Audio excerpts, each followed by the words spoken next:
What if Izuku was summoned to Fairy Tail and formed a Mage Harem with Erza Scarlet and Mirajane? Chapter 1. Across dimensions the sky fractured like broken glass above Tokyo, dark energy crackling between the seams.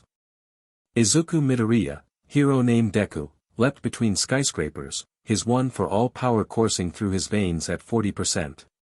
Careful, Deku. His portals are getting more unstable. Uravity's voice crackled through his earpiece. Below, civilians scattered from the chaos as a man in a silver mask floated mid-air, rings of purple energy spinning around his outstretched hands.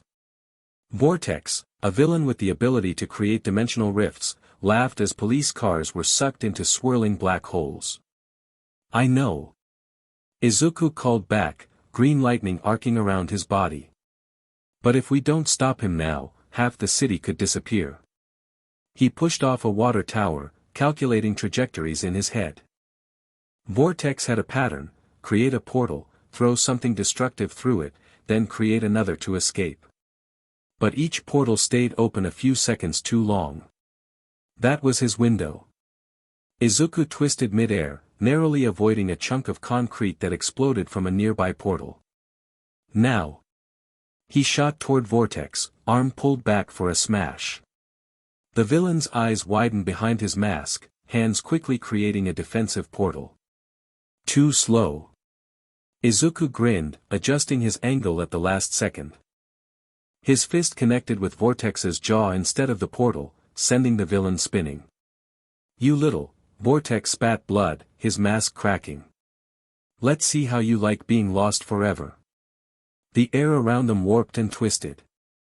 Unlike his previous controlled portals, this rift spread outward like an oil spill in water, consuming everything it touched. Everyone back. Izuku shouted into his calm, he's losing control. Izuku tried to leap away, but purple energy wrapped around his ankle. Vortex, now bleeding and desperate, had grabbed him. If I'm going down, you're coming with me, hero. The rift expanded, its edges catching Izuku's costume. He felt a pull unlike anything he'd experienced, not just a physical force, but like his very atoms were being unraveled. Deku. Multiple voices shouted through his earpiece. Izuku struggled against the pull, one for all flaring to 60%, beyond what he normally allowed himself. But the rift's hunger was stronger. I'll find a way back, he shouted, unsure if his calm was even working anymore as reality distorted around him. Then everything went black. Consciousness returned in fragments. First came sensation, soft grass beneath him, a gentle breeze, the smell of unfamiliar flowers. Then sound, birds he didn't recognize, distant rushing water. Finally, Izuku opened his eyes to a canopy of impossibly tall trees with purple-tinted leaves. Definitely not Tokyo, he groaned, sitting up. His hero costume was torn in places, and his mask was gone completely. The communicator in his ear made nothing but static. Climbing to his feet, Izuku assessed his condition, bruised but not seriously injured. One for all still hummed beneath his skin, ready to activate. First things first, find civilization, figure out where I am. He chose a direction and started walking, staying alert. This forest felt different from anything in Japan, the trees seemed almost alive in a way beyond normal plants, and the air carried a strange energy he couldn't name. After 20 minutes, Izuku froze at a crashing sound ahead. The ground trembled slightly with heavy footsteps. Woman. Woman smell good, a guttural voice bellowed. Izuku activated full cowling at 15%, enough for speed and strength while conserving energy, and raced toward the commotion. Pushing through a thicket, he found himself at the edge of a clearing. A massive creature, easily 10 feet tall with green-gray skin, a single eye, and tusks, swung a crude club at a figure darting around it. The figure moved with incredible speed and precision, flashing between strikes with what looked like a sword. Izuku blinked in amazement. The figure was a young woman with striking scarlet hair, wielding not one sword but seemingly switching between different weapons on the fly. She wore armor that gleamed in the dappled sunlight and moved with practiced efficiency. The monster, which reminded Izuku of folklore Oni, roared in frustration as it failed to land a hit. "I told you, Vulcan, this area is off-limits to your kind," the woman said, her voice commanding. "Return to your mountain or face the consequences." "Vulcan want pretty lady." The creature lunged again. The redhead sighed, clearly annoyed. "Then consequences it is." She leapt impossibly high, her armor suddenly glowing and changing form entirely in midair. Izuku's jaw dropped. Where simple battle armor had been, she now wore an elaborate outfit with metal wings, and her simple sword had become a much larger blade. Heaven's Wheel, Circle Sword. Multiple swords materialized around her, spinning before launching at the Vulcan. The creature howled as the blade struck, driving it back. It wasn't dead. Izuku noted the strikes were precise, avoiding vital areas, but it was definitely reconsidering its choices. The monster turned to flee, only to find Izuku standing at the edge of the clearing. "Another human," it bellowed, changing direction and charging toward him instead. "Look out," the armored woman called. Izuku smiled, dropping into a fighting stance. "I've got this." As the Vulcan swung its club, Izuku activated full cowling at 30%. Green lightning crackled across his skin as he easily sidestepped the attack. The monster's eye widened in surprise. Detroit Smash. His uppercut connected with the Vulcan's jaw, sending it flying upward before crashing back to Earth unconscious. Izuku landed lightly, shaking out his hand. The red-haired woman stared at him, her weapon still drawn. "That was magic I'm not familiar with." "Who are you?" "Magic?" "No, it's my Chu." Izuku stopped, suddenly remembering his situation. "Different world, different rules. My name's Izuku Midoriya. I'm a bit lost, actually." The woman approached cautiously, her armor transforming back to its simpler form in a flash of light. "Erza Scarlet, fairy tale wizard." Her eyes narrowed. "You're not from around here." "That's, putting it mildly." Izuku rubbed the back of his neck. "Would you believe I'm from another dimension?" Erza's expression didn't change. "Actually, yes. The Magic Council reported dimensional disturbances recently." She studied him. "Your magic is unusual." "It's not exactly," a groan from the Vulcan interrupted them as it stirred. "We should continue this conversation elsewhere," Erza said. "Follow me. Our guild master will want to meet you." Izuku hesitated only briefly before nodding. In a strange world, allies were better than none. "Lead the way."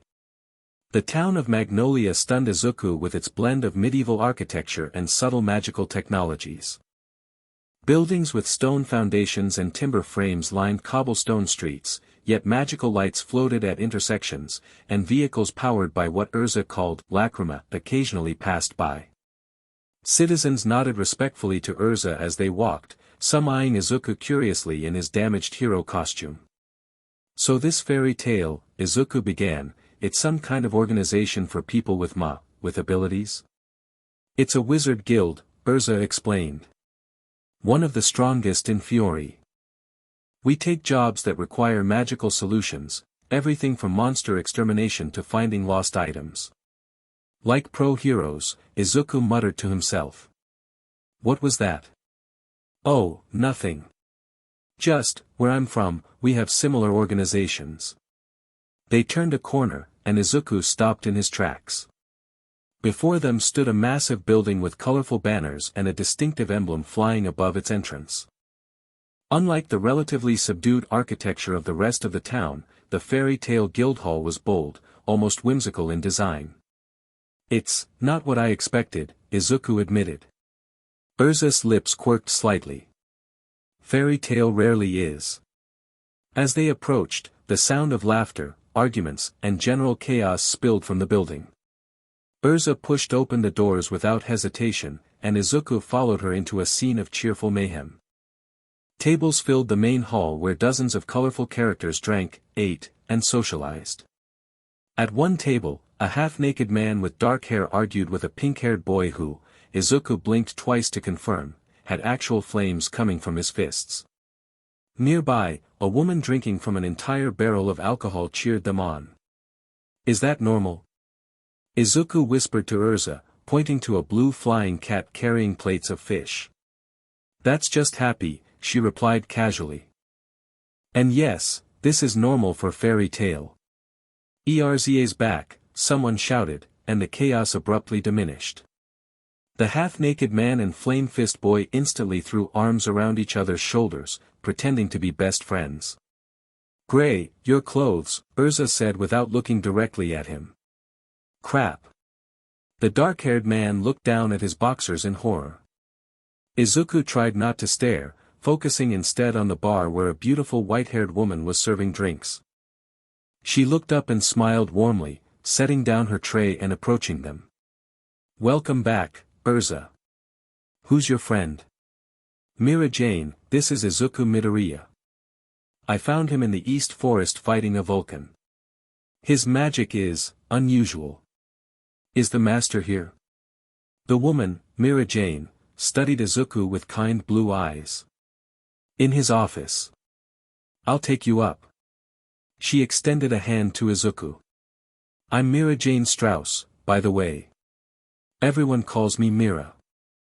Izuku shook her hand, immediately noting the strength in her delicate grip. Nice to meet you. I, like your guild. It grows on you, she laughed. Especially the parts that don't destroy the building every other week. She shot a pointed look at the flame user, who pretended not to notice. They climbed a staircase to the second floor, passing what looked like a job board covered with papers. Mira knocked on a wooden door, then opened it without waiting for a response. Master, Erza found someone interesting. Izuku wasn't sure what he expected from a guild master, but the tiny elderly man sitting behind a desk drowning in paperwork wasn't it. No taller than 3 feet, with a bushy white mustache and a jester-like hat, he looked up with sharp eyes that immediately assessed Izuku. Interesting magic signature indeed. He hopped onto the desk. Makarov Dreyer, Guild Master of Fairy Tale. What brings you to Fiori, young man? Izuku glanced at Erza and Mirajane, then back to Makarov. Well, sir, that's complicated. I'm not exactly sure how I got here. Over the next 20 minutes, Izuku explained, cautiously at first, then more openly as Makarov nodded understandingly, about his world, quirks, the fight with Vortex, and how he'd been pulled through a dimensional rift. So this power, one for all, is passed down from person to person? Makarov asked, stroking his mustache. Yes. It stores power from each user and grows stronger over generations. Makarov closed his eyes, seeming to sense something. Fascinating. In your world, it's this quirk, but here, it's responding to Earthland's ambient ether nano. Your power has essentially adapted to function like our magic. Really? Izuku activated full cowling at a low percentage, green energy crackling around him. It feels the same to me. Magic takes many forms in our world, Mirajane explained. Some use elemental powers, others transformation magic like mine, and some channel their magic through weapons or items. Like my requip magic, Erza added. I store weapons and armor in a pocket dimension and call them forth as needed. Izuku's eyes lit up with familiar excitement. That's amazing. The applications are practically endless. Do you have weight limits? Distance constraints? How many items can you store at once? What about, he stopped when he noticed the three looking at him with varied expressions, Makarov amused, Mirajane delighted, and Erza somewhat surprised. Sorry, he said, blushing slightly. I get excited about abilities. No need to apologize, Mirajane said. It's refreshing to see such enthusiasm. Makarov hopped down from his desk. The question is what to do with you now. The dimensional disturbances Erza mentioned have been occurring for several weeks. The Magic Council is investigating, but interdimensional travel is rare and complex. So I might be stuck here, Izuku said quietly. For now, Makarov nodded. But Fairy Tail never gives up on its friends. Which brings me to my offer, would you like to join our guild while we figure out how to get you home? Izuku looked at the old man in surprise. Just like that? You barely know me. I know enough. Makarov smiled. You're a hero in your world, and I sense no darkness in you. Besides, Fairy Tail has always been a home for those who need one.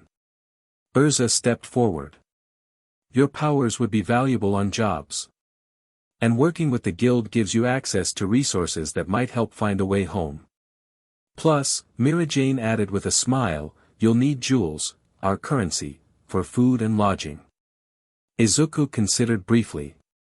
As a hero in training, he'd learned to make quick decisions. Stuck in a strange world, aligning with people who understood magic made sense. And Fairy Tail, despite its chaotic first impression, clearly valued the same things he did, helping others and protecting the innocent. I accept, he said firmly. Thank you for the opportunity, Master Makarov. Excellent. Makarov clapped his small hands together. Mirajane, get the stamp. Erza, perhaps you could help our new member find suitable accommodations after. Mirajane produced what looked like a magical rubber stamp. Where would you like your guild mark, and what color? Izuku thought for a moment, then rolled up his sleeve and pointed to his upper arm. Green, please. To match my hero costume, when it's not torn up, anyway. The stamp tingled against his skin, leaving behind a green Fairy Tail emblem. He stared at it, feeling a strange mix of emotions.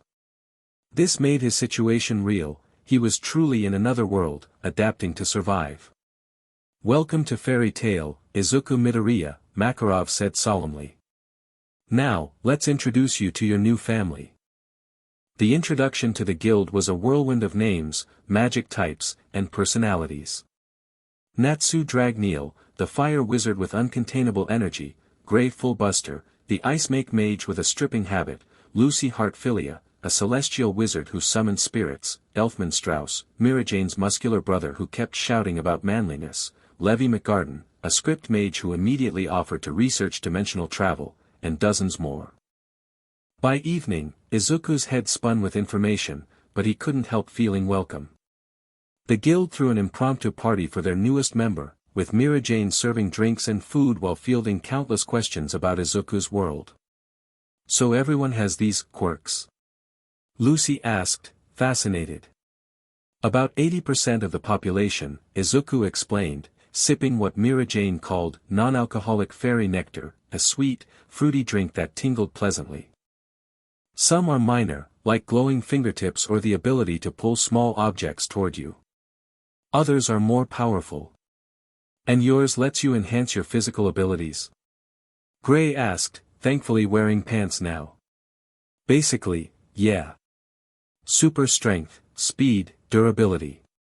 Izuku deliberately kept the true nature of one for all vague, a habit from his own world. Fight me. Natsu suddenly demanded, slamming a flaming fist on the table. I want to see how strong you are. Natsu, Erza's voice cut through the chatter, Izuku just arrived in an entirely new dimension. Perhaps give him time to adjust before challenging him. The pink-haired mage wilted under Erza's stare. Fine, but tomorrow, we're definitely fighting. Mirajane slid into the seat beside Izuku. Don't mind Natsu. Fighting is how he makes friends. It's okay, Izuku laughed. Back home, I have a friend just like him. Always wanting to prove he's the best. Speaking of home, Mirajane said, her voice gentler, I know this must be difficult for you. If you need anything at all, please don't hesitate to ask. The simple kindness in her words caught Izuku off guard. Since arriving, he'd been so focused on understanding this new world that he hadn't processed the emotional impact of being separated from everyone he knew. Thank you, he said sincerely. That means a lot. Fairy Tail takes care of its own, she replied with a warm smile that somehow made the guildhall feel a little more like home. As the evening progressed, Erza approached their table. The festivities are enjoyable, but you'll need rest. I've arranged lodging for you at Fairy Hills, normally female only, but Makarov made an exception given the circumstances. You'll have a small apartment in the caretaker's section. That's very kind, but I don't want to impose. Nonsense, Erza cut him off.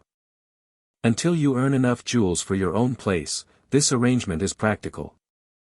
I reside there as well, so I can assist with any questions about our world. And I live nearby, Mirajane added. I can help you with guild protocols and finding suitable clothing. Those torn garments won't last much longer.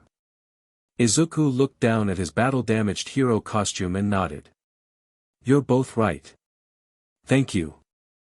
As the party wound down, Erza led Izuku through Magnolia's now quiet streets toward Fairy Hills, a large dormitory on the town's outskirts. The night air carried unfamiliar scents, and stars formed constellations he didn't recognize. I meant to ask earlier, Izuku said as they walked, what was that mission you were on when you found me? Reports of unusual magical activity in the East Forest, Erza replied. Trees dying in perfect circles, animals behaving strangely, and a witness claiming to have seen tears in the air that showed another place entirely. Izuku frowned. Sounds like dimensional rifts, like the one that brought me here. My thoughts exactly. I was investigating when I heard the Vulcan. Tomorrow, we should return to document any changes. We? Erza glanced at him. Unless you'd prefer to remain at the guild. I assumed you'd want to investigate the phenomenon that might connect to your home. No, you're right. I definitely want to go. I just didn't expect. Expect what? Izuku hesitated. Where I'm from, pro-heroes don't usually partner with newcomers so quickly. You may be new to Fairy Tail, but your actions when we met told me enough about your character. She paused at the dormitory entrance. Besides, if these disturbances are indeed connected to your arrival, your perspective will be valuable. Inside Fairy Hills, Erza showed him to a modest apartment with basic furnishings. The bathroom is down the hall. Curfew is technically midnight, though many ignore it. Breakfast is served in the common room starting at 7. Got it. Thank you again, Erza. She nodded, then hesitated at the door. One more thing. Earlier, when you fought the Vulcan, your movements reminded me of something. Oh. You didn't just have power. You knew how to use it precisely. You're trained as a fighter in your world, aren't you? Izuku smiled. A hero in training. We learn combat, rescue operations, strategy, whatever it takes to save people. I see. Erza's expression softened slightly. Perhaps we could spar sometime. I'm always looking to improve my technique. I'd like that, Izuku replied, genuinely excited at the prospect. After Erza left, Izuku sat on the bed, finally allowing himself a moment to process everything. He was in another world, joined a wizard guild, and somehow had to find his way home. Yet despite the impossibility of it all, he wasn't panicking. I promised I'd find a way back, he whispered to himself, thinking of his friends and mother. And I will. He lay back, staring at the unfamiliar ceiling, One for All humming quietly beneath his skin, a reminder of the responsibility he carried even in this strange world. Tomorrow would bring new challenges, but for tonight, he had shelter, allies, and a plan. It was a start. Morning came with sunlight streaming through unfamiliar windows and the distant sounds of female voices chatting in the dormitory. Izuku woke disoriented before remembering, different world, fairy tale, magic instead of quirks. A knock at his door revealed Mirajane holding a bundle of clothing. Good morning. I brought you something to wear until we can go shopping. She handed him the stack. These were my brother's when he was younger. They might be a bit big, but better than your torn outfit. Thank you, Mirajane.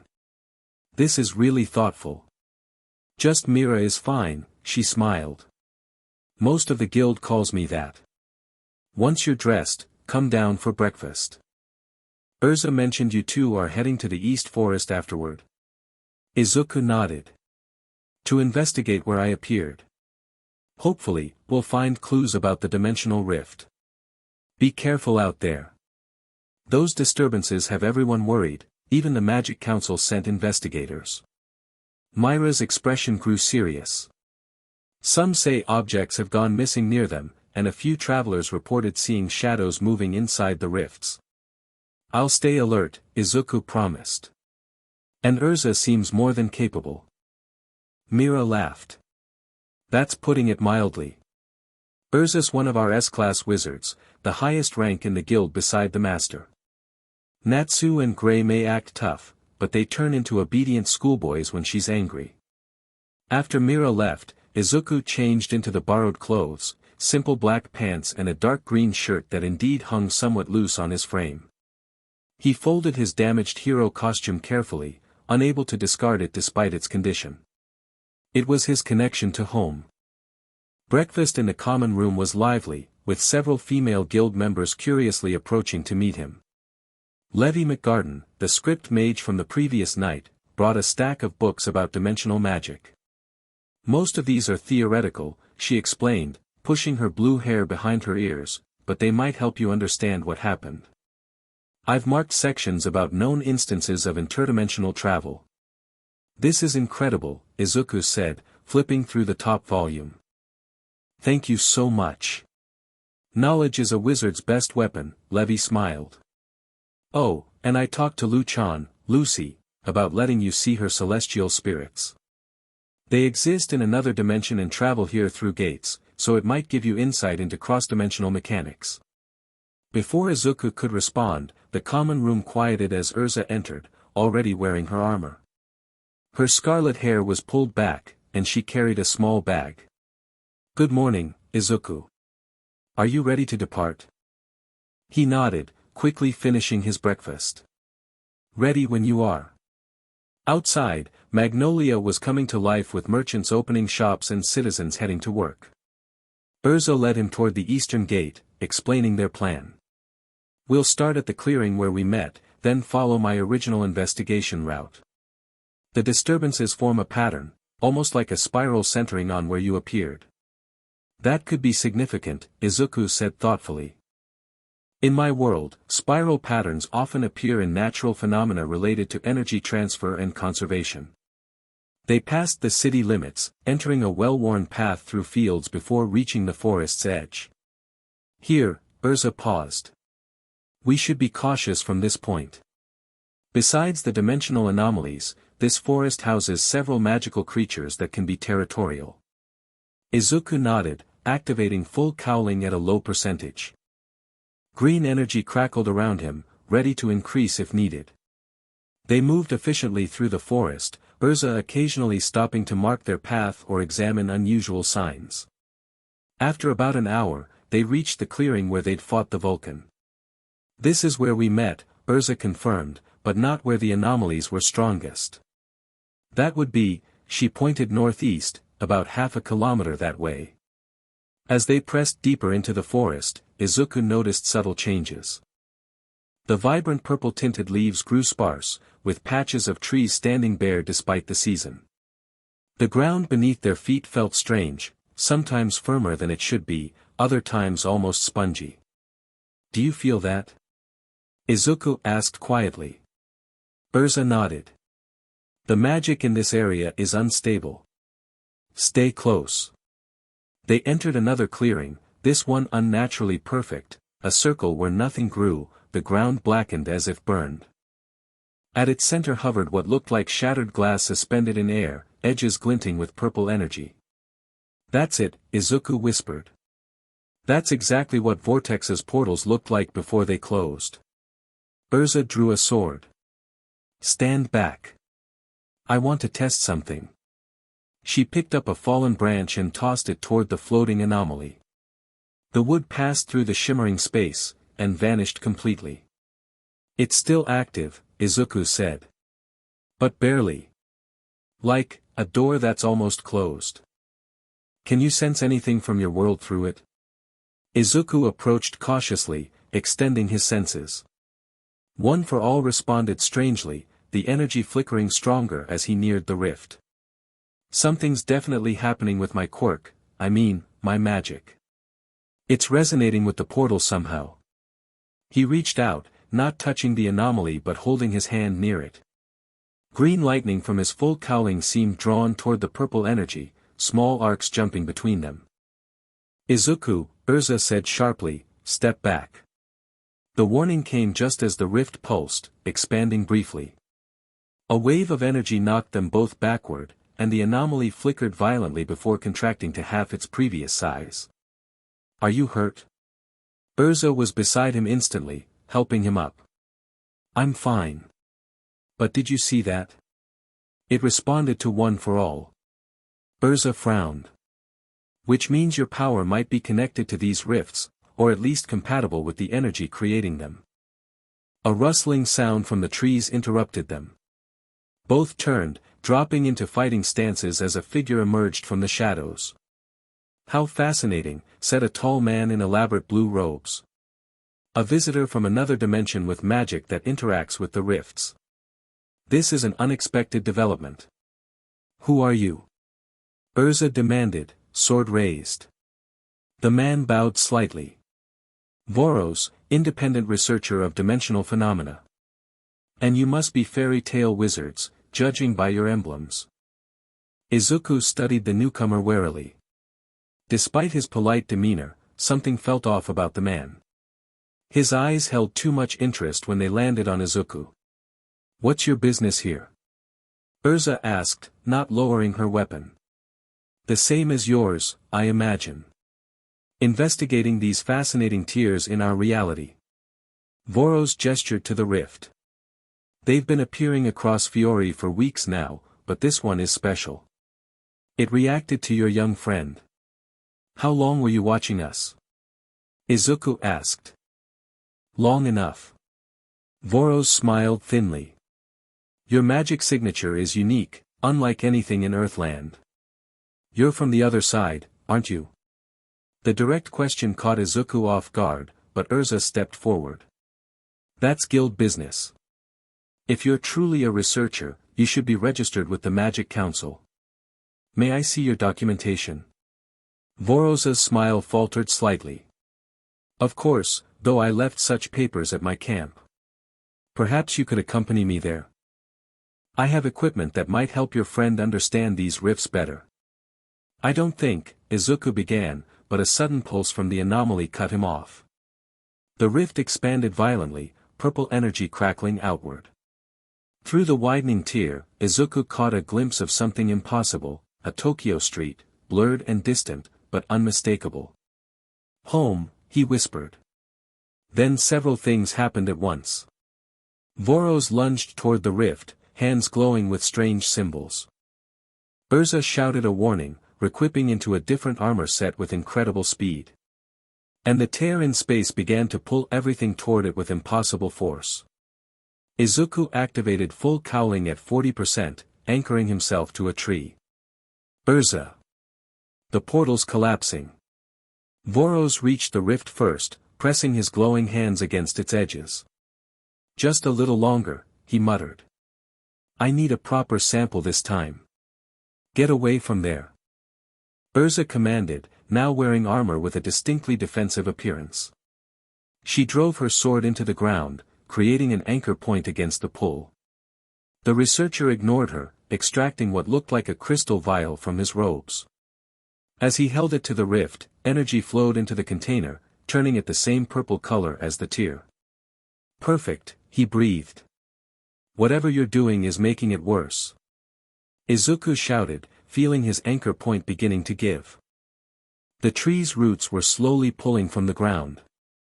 Voros turned, the vial now securely in his robes. Not worse, more useful. And you, dimensional traveler, are the most useful discovery yet. He raised his hands, intricate magical circles appearing.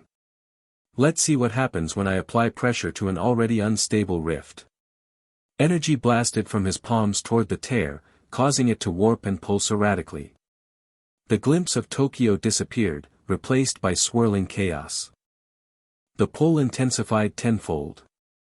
Erza. Izuku called. We need to stop him. She nodded, somehow communicating her plan without words. As one, they released their anchors, using the portal's pull to launch themselves toward Voros from opposite sides. The researchers' eyes widened in surprise at their coordinated attack. Heaven's Wheel, Blumenblatt. Erza equipped mid-air, armor changing to her winged form as numerous swords materialized and flew toward Voros. Simultaneously, Izuku channeled one for all through his legs. Manchester Smash. He executed a powerful kick aimed at Voros's center mass. The researcher barely managed a defensive spell, creating a translucent barrier that deflected some of Erza's swords but shattered under Izuku's kick. The impact sent Voros tumbling away from the rift, his concentration broken. With Voros's magic no longer feeding it, the dimensional tier began to contract rapidly. The pull weakened, allowing Erza and Izuku to regain their footing. You fools! Voros spat, climbing to his feet. Do you have any idea what power these rifts contain? What secrets they could reveal? I know they're dangerous, Izuku replied. And exploiting them could hurt people in both dimensions. Erza stepped forward, swords ready. Surrender yourself. The Magic Council will want to question you about your research. Voros laughed bitterly. The Council? Those bureaucrats wouldn't recognize dimensional breakthrough if it opened beneath their chambers. He pulled the purple vial from his robes, holding it up. But with this sample and what I've learned from watching you, Dimensional Traveler, I won't need their approval. Before either could react, he smashed another object at his feet. Smoke exploded outward, obscuring him completely. When it cleared seconds later, Voros was gone. Teleportation lacrima, Erza said grimly, returning her swords to their pocket dimension. Expensive and limited range, but effective. Izuku approached the rift cautiously. It had shrunk to barely the size of his hand now, the purple energy faded to a dull flicker. It's almost closed, he said quietly. And what I saw, that was definitely Tokyo, even if just for a moment. Erza joined him. Which means there is a connection, however unstable. That's something we can work with. You think we can reopen it someday? Properly and safely? Fairy Tail has overcome greater challenges. She placed a hand on his shoulder.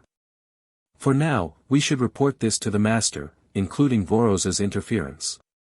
That vial he took concerns me. Izuku nodded, taking one last look at the fading rift before turning away. You're right. And he seemed very interested in me specifically, not just the portal. They marked the location carefully before heading back toward Magnolia, discussing theories about the rifts and Voros's possible motivations. Despite the encounter's danger, Izuku felt a spark of hope. He'd seen home, if only for an instant. It confirmed what he'd told himself last night, a way back was possible.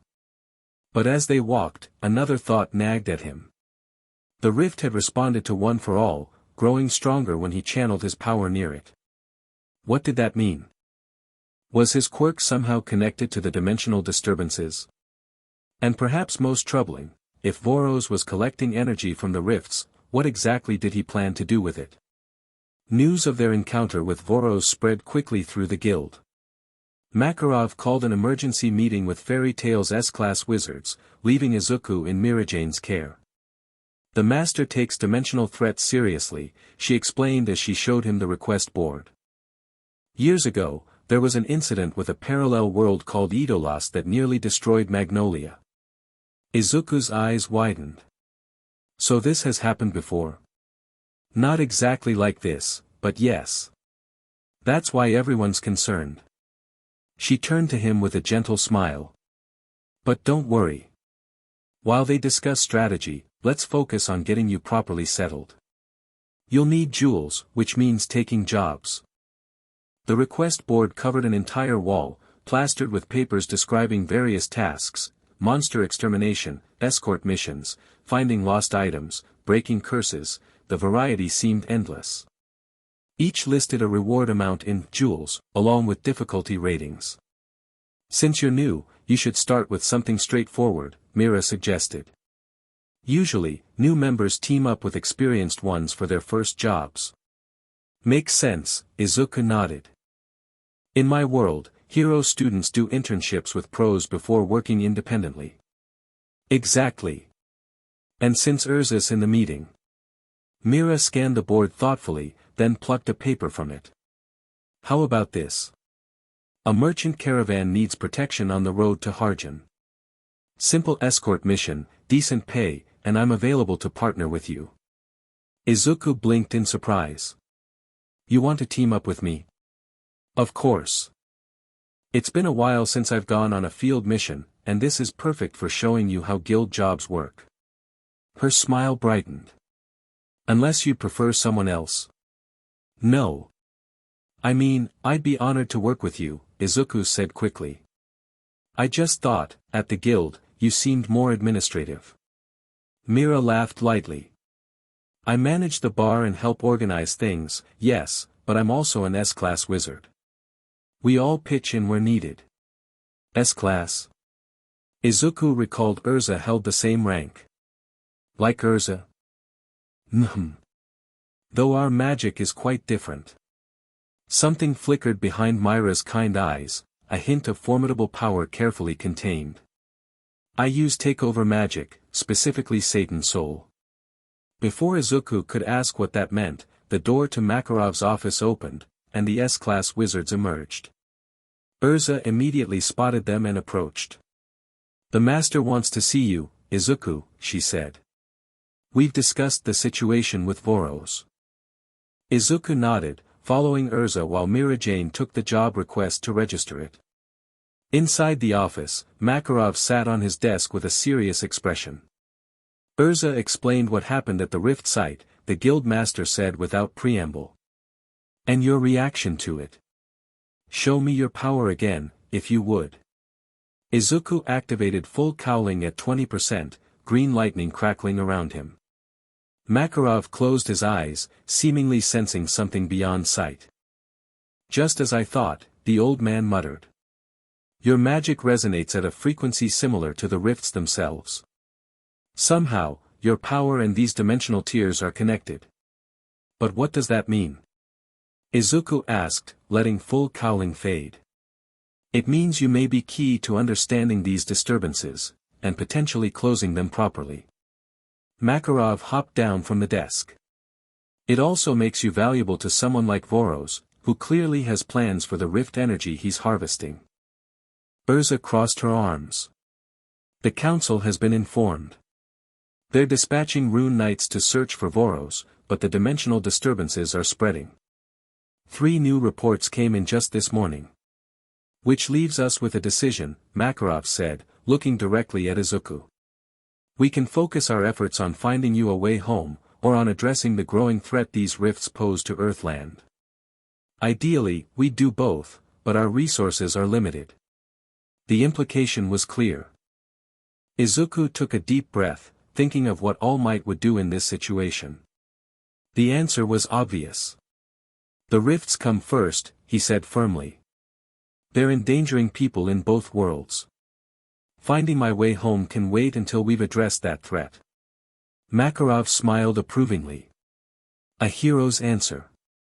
Very well. He pulled out a map of Fiori, where several locations were marked with red circles. These are confirmed rift sites. Erza will coordinate our investigation teams. In the meantime, you should familiarize yourself with our world and build your strength. The battles ahead may require everything we have. Mirajane suggested an escort mission to start, Izuku mentioned. She offered to partner with me. Excellent idea, Makarov nodded.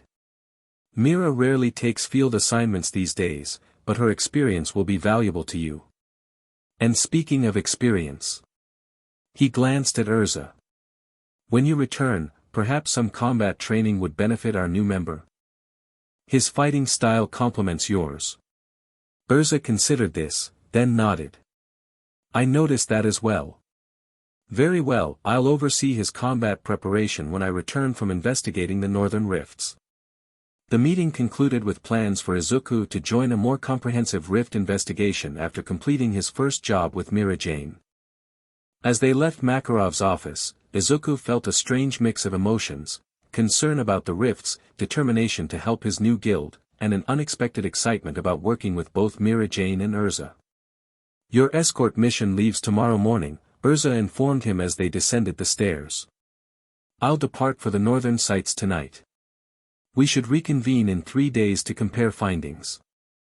"Thank you, Erza," Izuku said sincerely, "for everything you've done since I arrived." She paused, seeming slightly surprised by his gratitude. "There's no need for thanks. Fairy Tail takes care of its own, and you've already proven yourself an asset."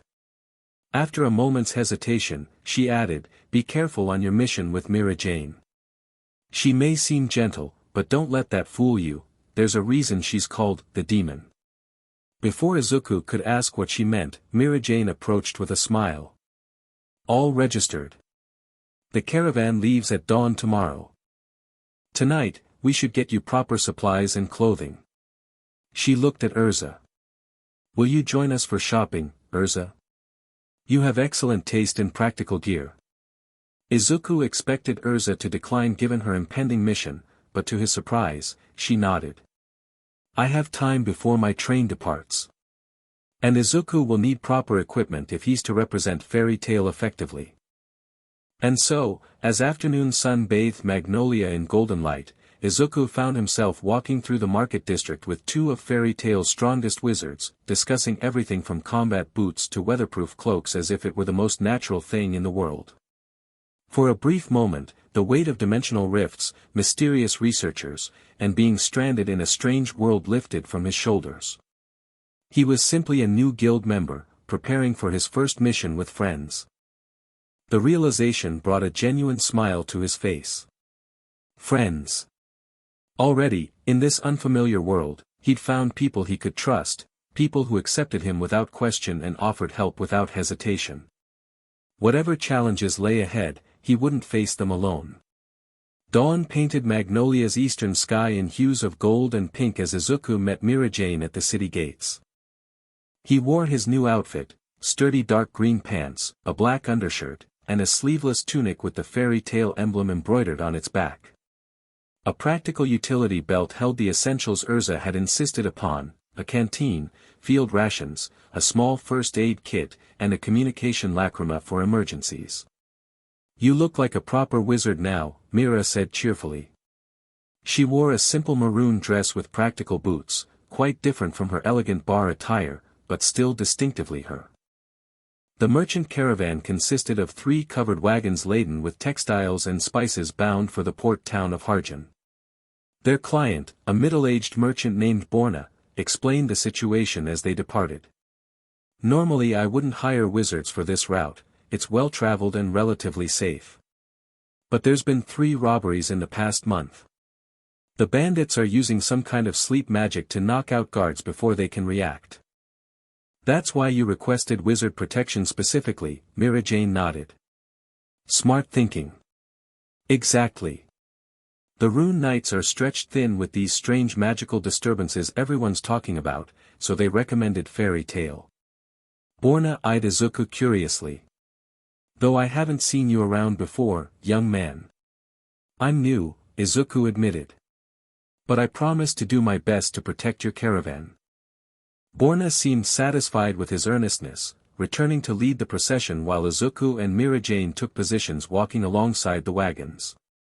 As the city faded behind them, Mirajane explained more about their mission. "Escort jobs like this are bread and butter for guilds, straightforward and good for newer wizards to learn the ropes. The most important part is staying alert without alarming the clients." Izuku nodded, observing their surroundings with the situational awareness Aizawa-sensei had drilled into him. "In my hero training, we learned that visible confidence often prevents incidents before they begin." "Exactly right." Mira beamed.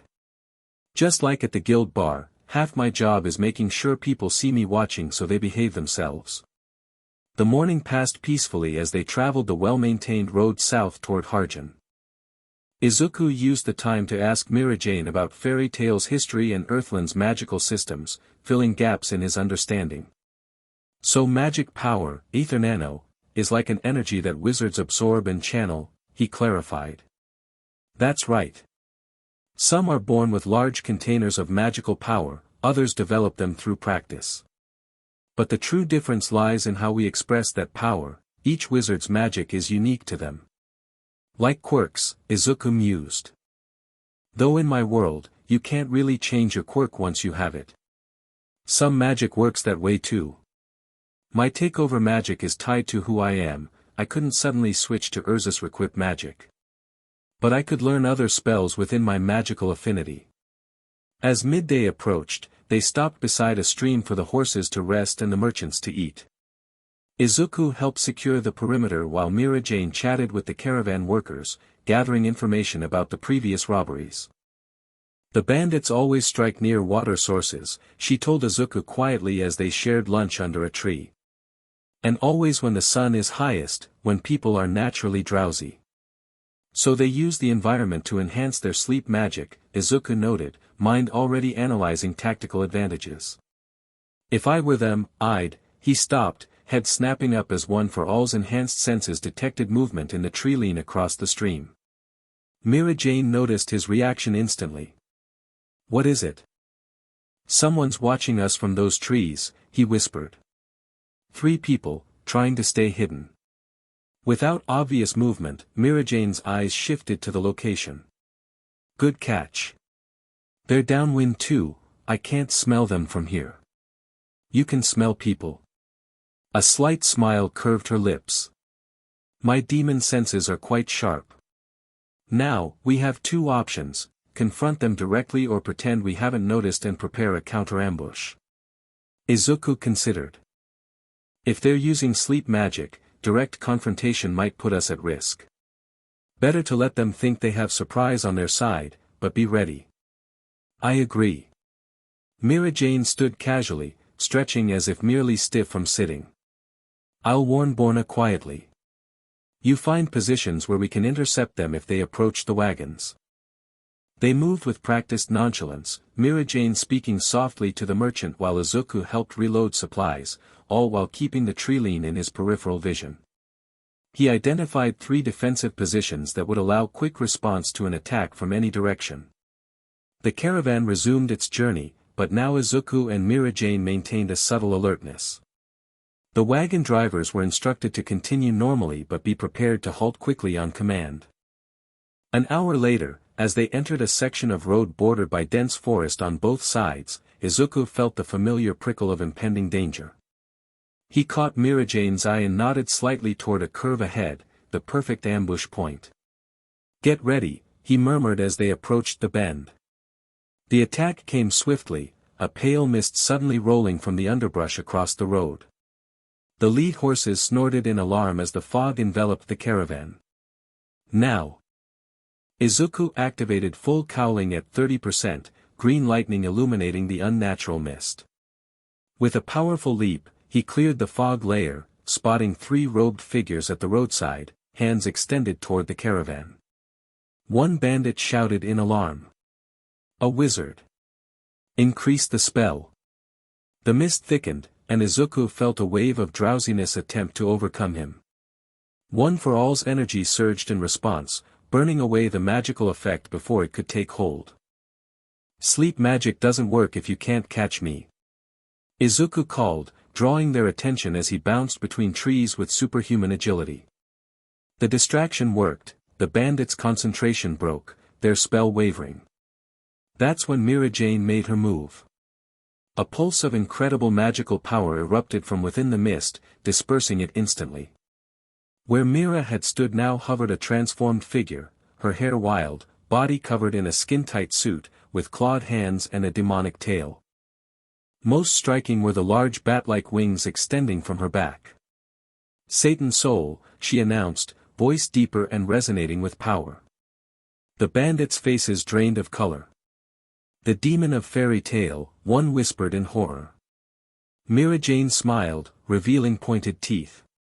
Surrender now, and we'll deliver you to the authorities unharmed. Resist. Dark energy gathered in her palm. Well, I haven't exercised my powers properly in some time. Two bandits immediately dropped to their knees, hands raised in surrender. The third, apparently the leader, snarled and unleashed a blast of sleep magic directly at Mirajane. The spell dissipated harmlessly against her demonic form. My turn, she said calmly, then moved with shocking speed, appearing behind the leader before he could blink. One precise strike to his back, and he crumpled unconscious. Izuku landed beside her, staring in amazement at her transformation. That's takeover magic. It's incredible. Mirajane's demonic features softened slightly at his enthusiasm. This is just one of my Satan souls. I have others for different situations. With a shimmer of magic, she reverted to her normal appearance, the intimidating power receding but not disappearing entirely.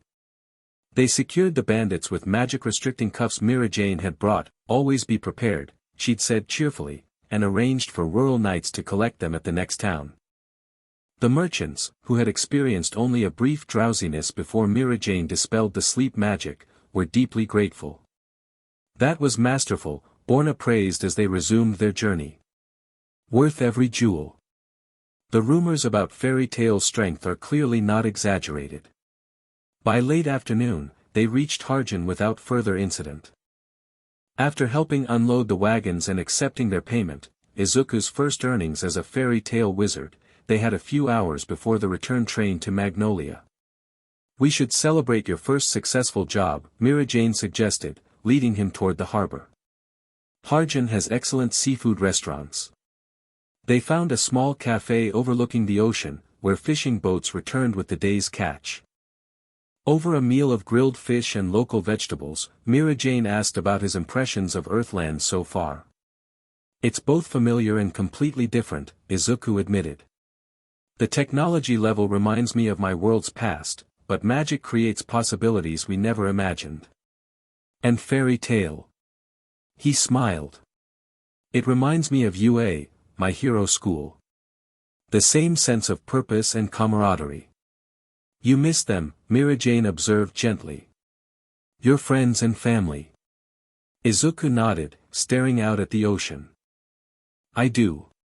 But everyone at Fairy Tale has been so welcoming, it makes it easier. He turned back to her. Especially you and Erza. I can't thank you enough for all your help. That's what family does, Mirajane replied warmly.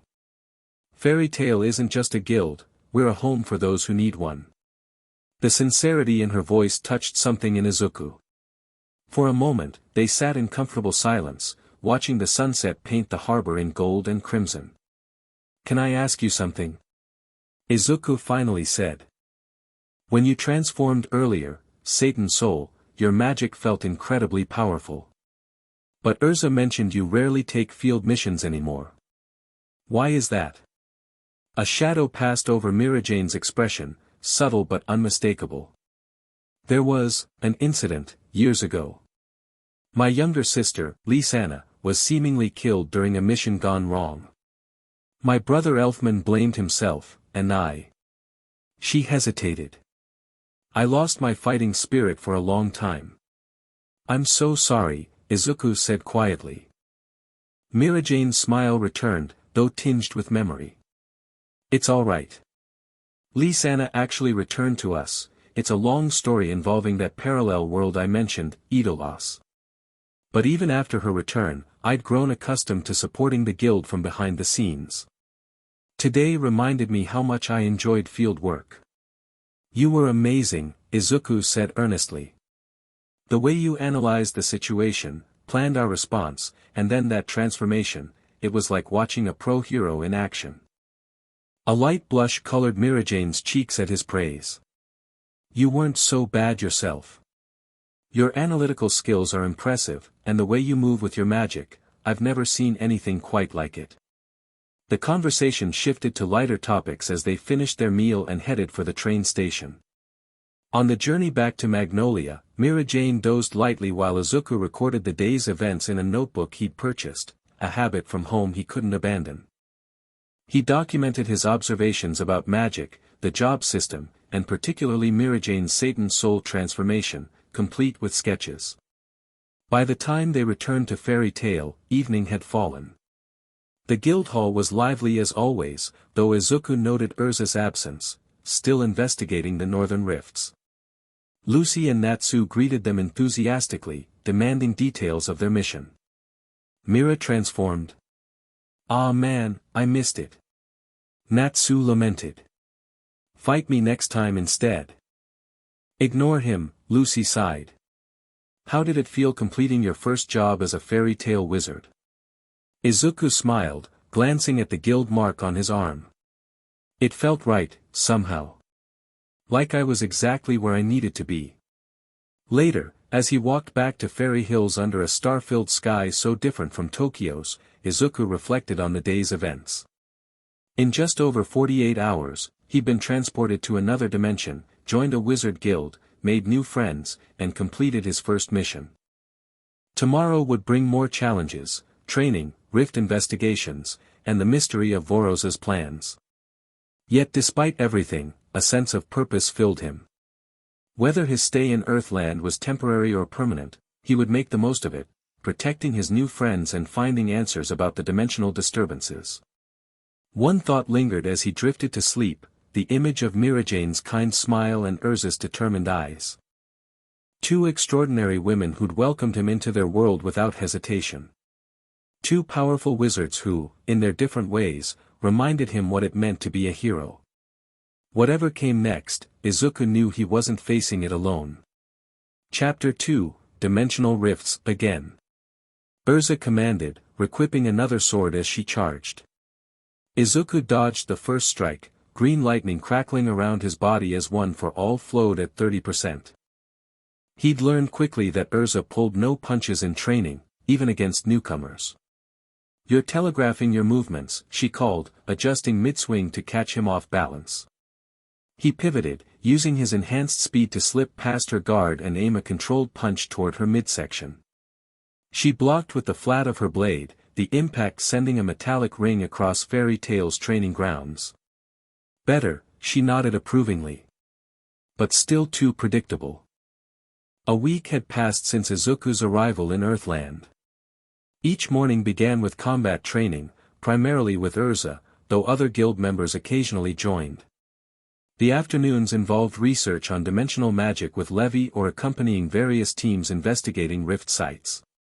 Evenings found him at the guild hall, comparing notes with Mirajane or helping at the bar to earn extra jewels. Today's session had drawn a small crowd of onlookers. Natsu and Gray watched with keen interest, while Lucy and Wendy, a young sky dragon slayer he'd met 2 days prior, offered occasional encouragement. "He's getting better," Lucy remarked as Izuku narrowly avoided a complex sword combination. "Erza's not even using her strongest armors," Gray replied. "But yeah, the new guy adapts fast." Natsu punched his palm excitedly. "When they're done, I'm challenging him next." Erza suddenly switched tactics, requipping into her flight armor, a cheetah-patterned outfit that dramatically increased her speed. She became nearly invisible, appearing behind Izuku with her blade at his neck. "Match," she declared. Izuku let full cowling fade, breathing hard but smiling. "You're amazing, Erza. That armor gives you incredible speed."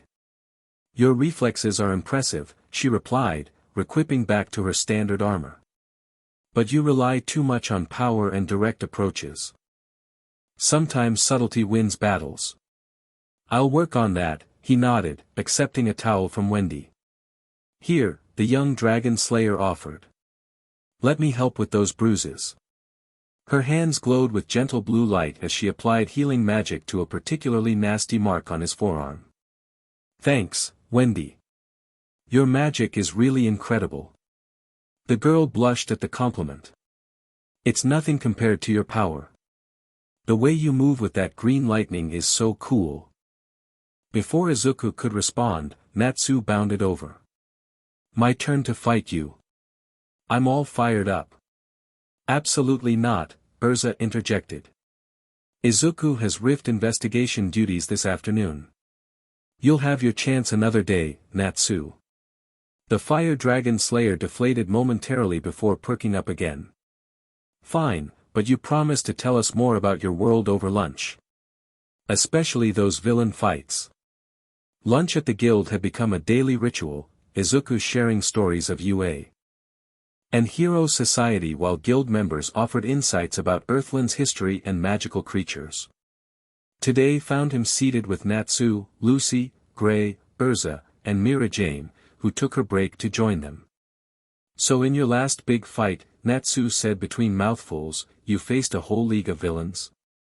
Izuku nodded, sipping the citrus drink Mirajane had prepared. The League of Villains, led by a man named Shigaraki. His quirk, his power, disintegrates anything he touches with all 5 fingers. Sounds like Zerif's death magic, Gray commented. Nasty stuff. And you said your teacher took on dozens of them alone? Lucy asked, wide-eyed. Aizawa-sensei. Yeah, he held them off to protect us students until reinforcements arrived.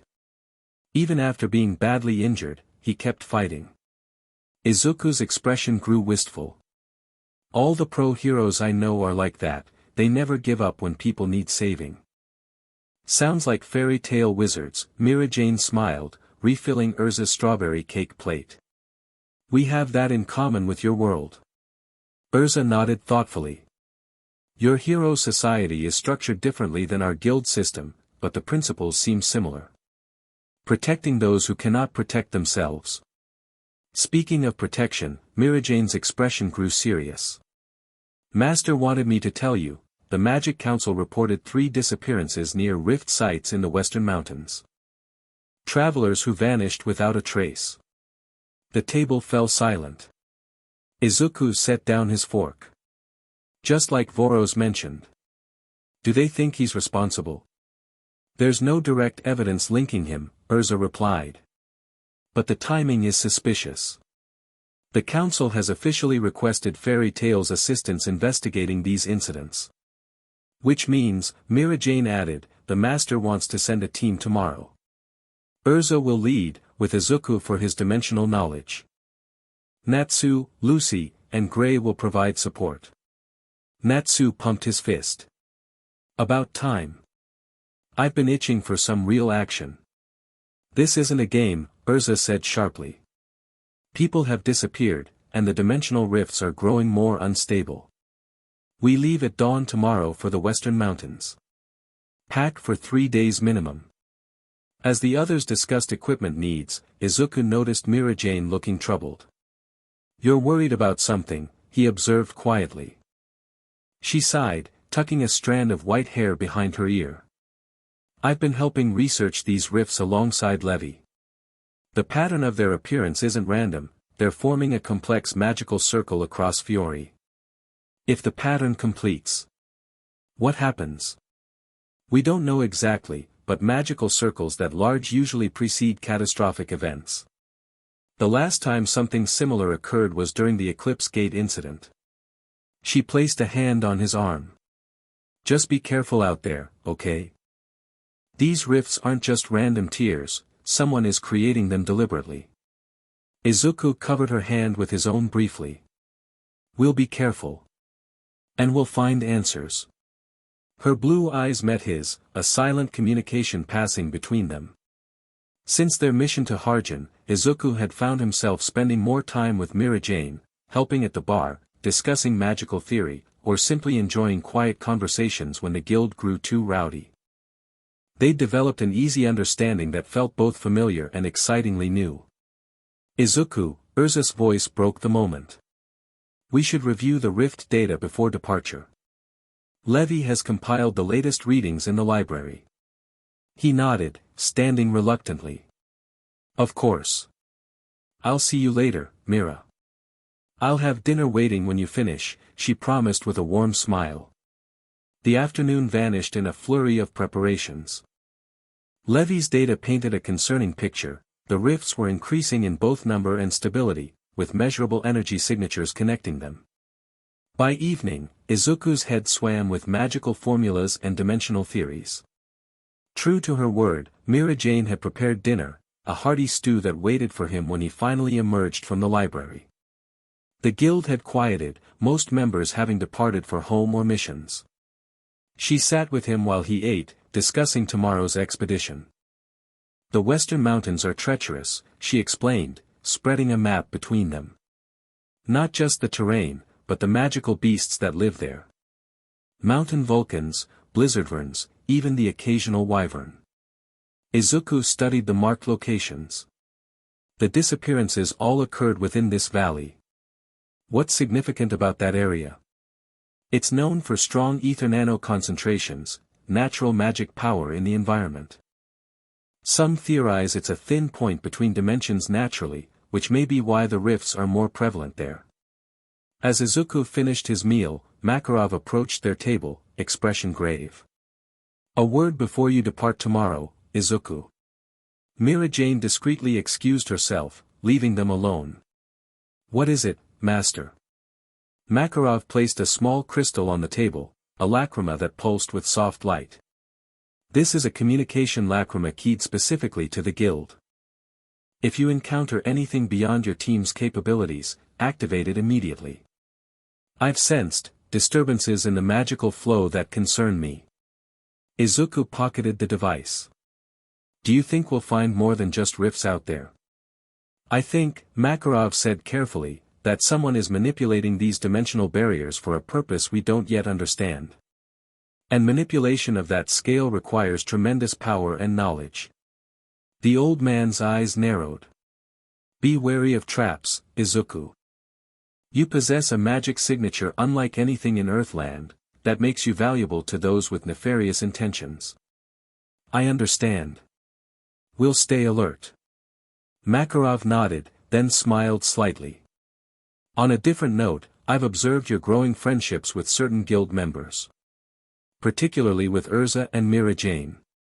Izuku felt heat rise to his cheeks. They've both been incredibly helpful since I arrived. Indeed. Two of our strongest wizards, each remarkable in her own way. Makarov's eyes twinkled. Both quite fond of you, it seems. They're just, Izuku stumbled over his words. Makarov chuckled. Relax, my boy. I merely observe that bonds formed in difficult circumstances often grow stronger than those in peaceful times. The days ahead may be challenging. Treasure those connections. With that cryptic advice, the guild master bid him good night.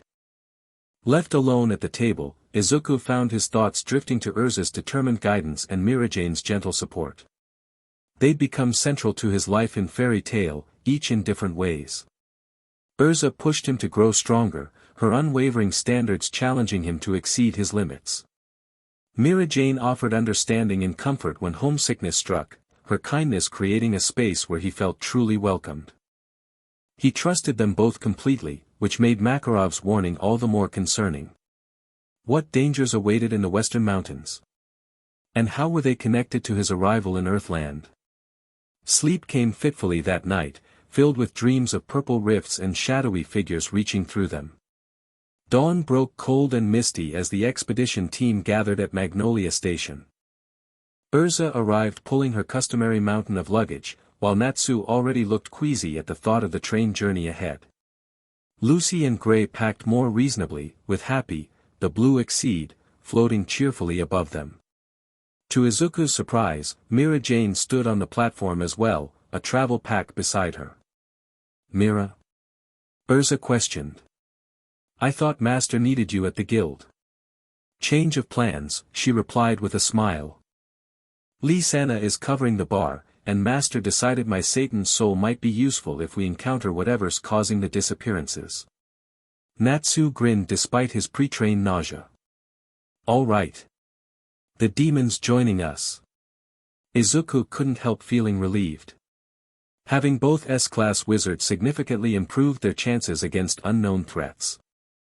As they boarded the train, Natsu being practically dragged aboard by Gray, he found himself seated between Erza and Mirajane, their shoulders occasionally brushing his when the train swayed.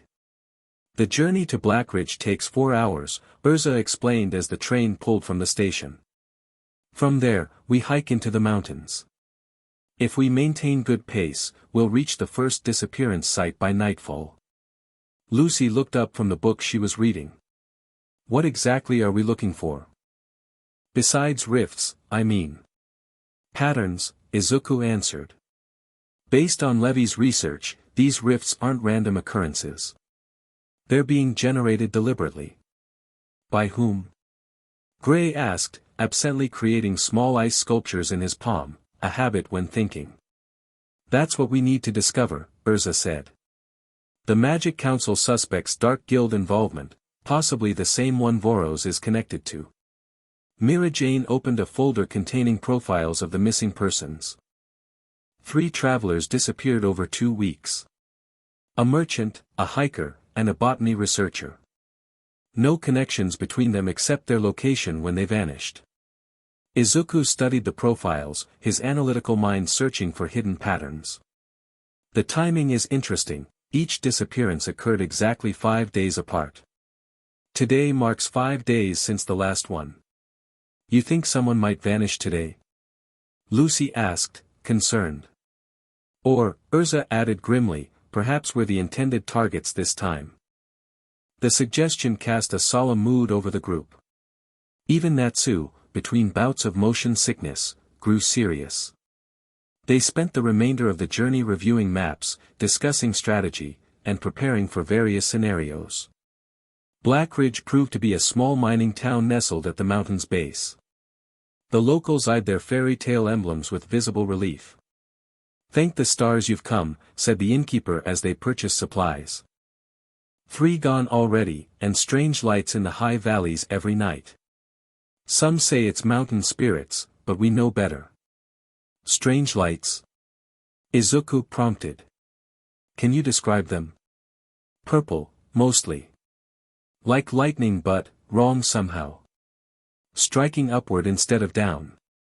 The miners won't go near the North Valley anymore, say they hear voices when the lights appear. Whispers not meant for human ears.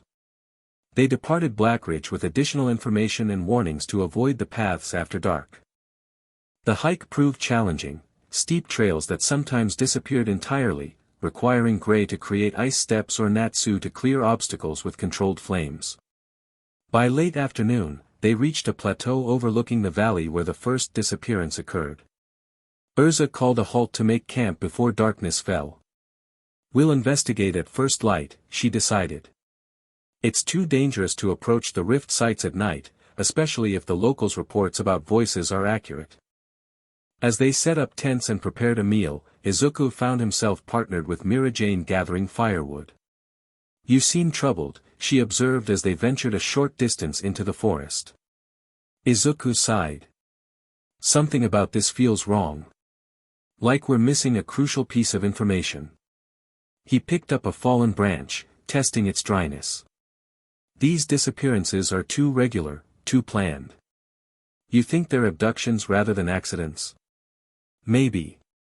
But why these specific people? And why this location? He paused, looking up at the darkening sky. It feels like we're walking into, a sudden crack interrupted him, not a twig breaking, but the sound of reality itself fracturing. The air 20 feet ahead shimmered and split, purple energy spilling through a jagged tear that appeared from nowhere. A rift. Izuku activated full cowling instantly, green lightning surrounding him. Mira, stay back. But Mirajane was already moving forward, her expression focused. It's different from the others we've documented. The energy signature is more controlled. The rift expanded rapidly, far faster than those Izuku had encountered previously. Within seconds, it grew from a small tear to a pulsing doorway nearly 10 feet tall. We need to alert the others, Izuku said, reaching for the communication lacrima in his pocket. Before he could activate it, dark shapes emerged from the portal, humanoid figures wearing black robes with silver masks covering their faces. 5 of them stepped through, moving with military precision to surround Izuku and Mirajane. Targets located, one spoke in a distorted voice.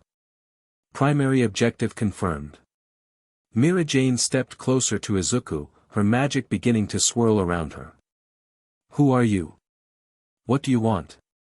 The apparent leader raised a gloved hand, revealing a guild mark on his wrist, a black spiral encircled by 3 triangular points. The dimensional anomaly belongs to the Void Walkers now. Dimensional anomaly? Izuku repeated, tensing. You mean me? Take the anomaly, the leader commanded. Eliminate interference. The robed figures moved simultaneously, hands glowing with various magics. Mirajane transformed instantly, her Satan soul erupting in a flash of power that temporarily drove the attackers back. Izuku, run, she commanded, her voice deepened by the demonic form. Alert the others. I'm not leaving you. He pushed one for all to 40%, unleashing a shockwave punch that sent 2 attackers flying backward.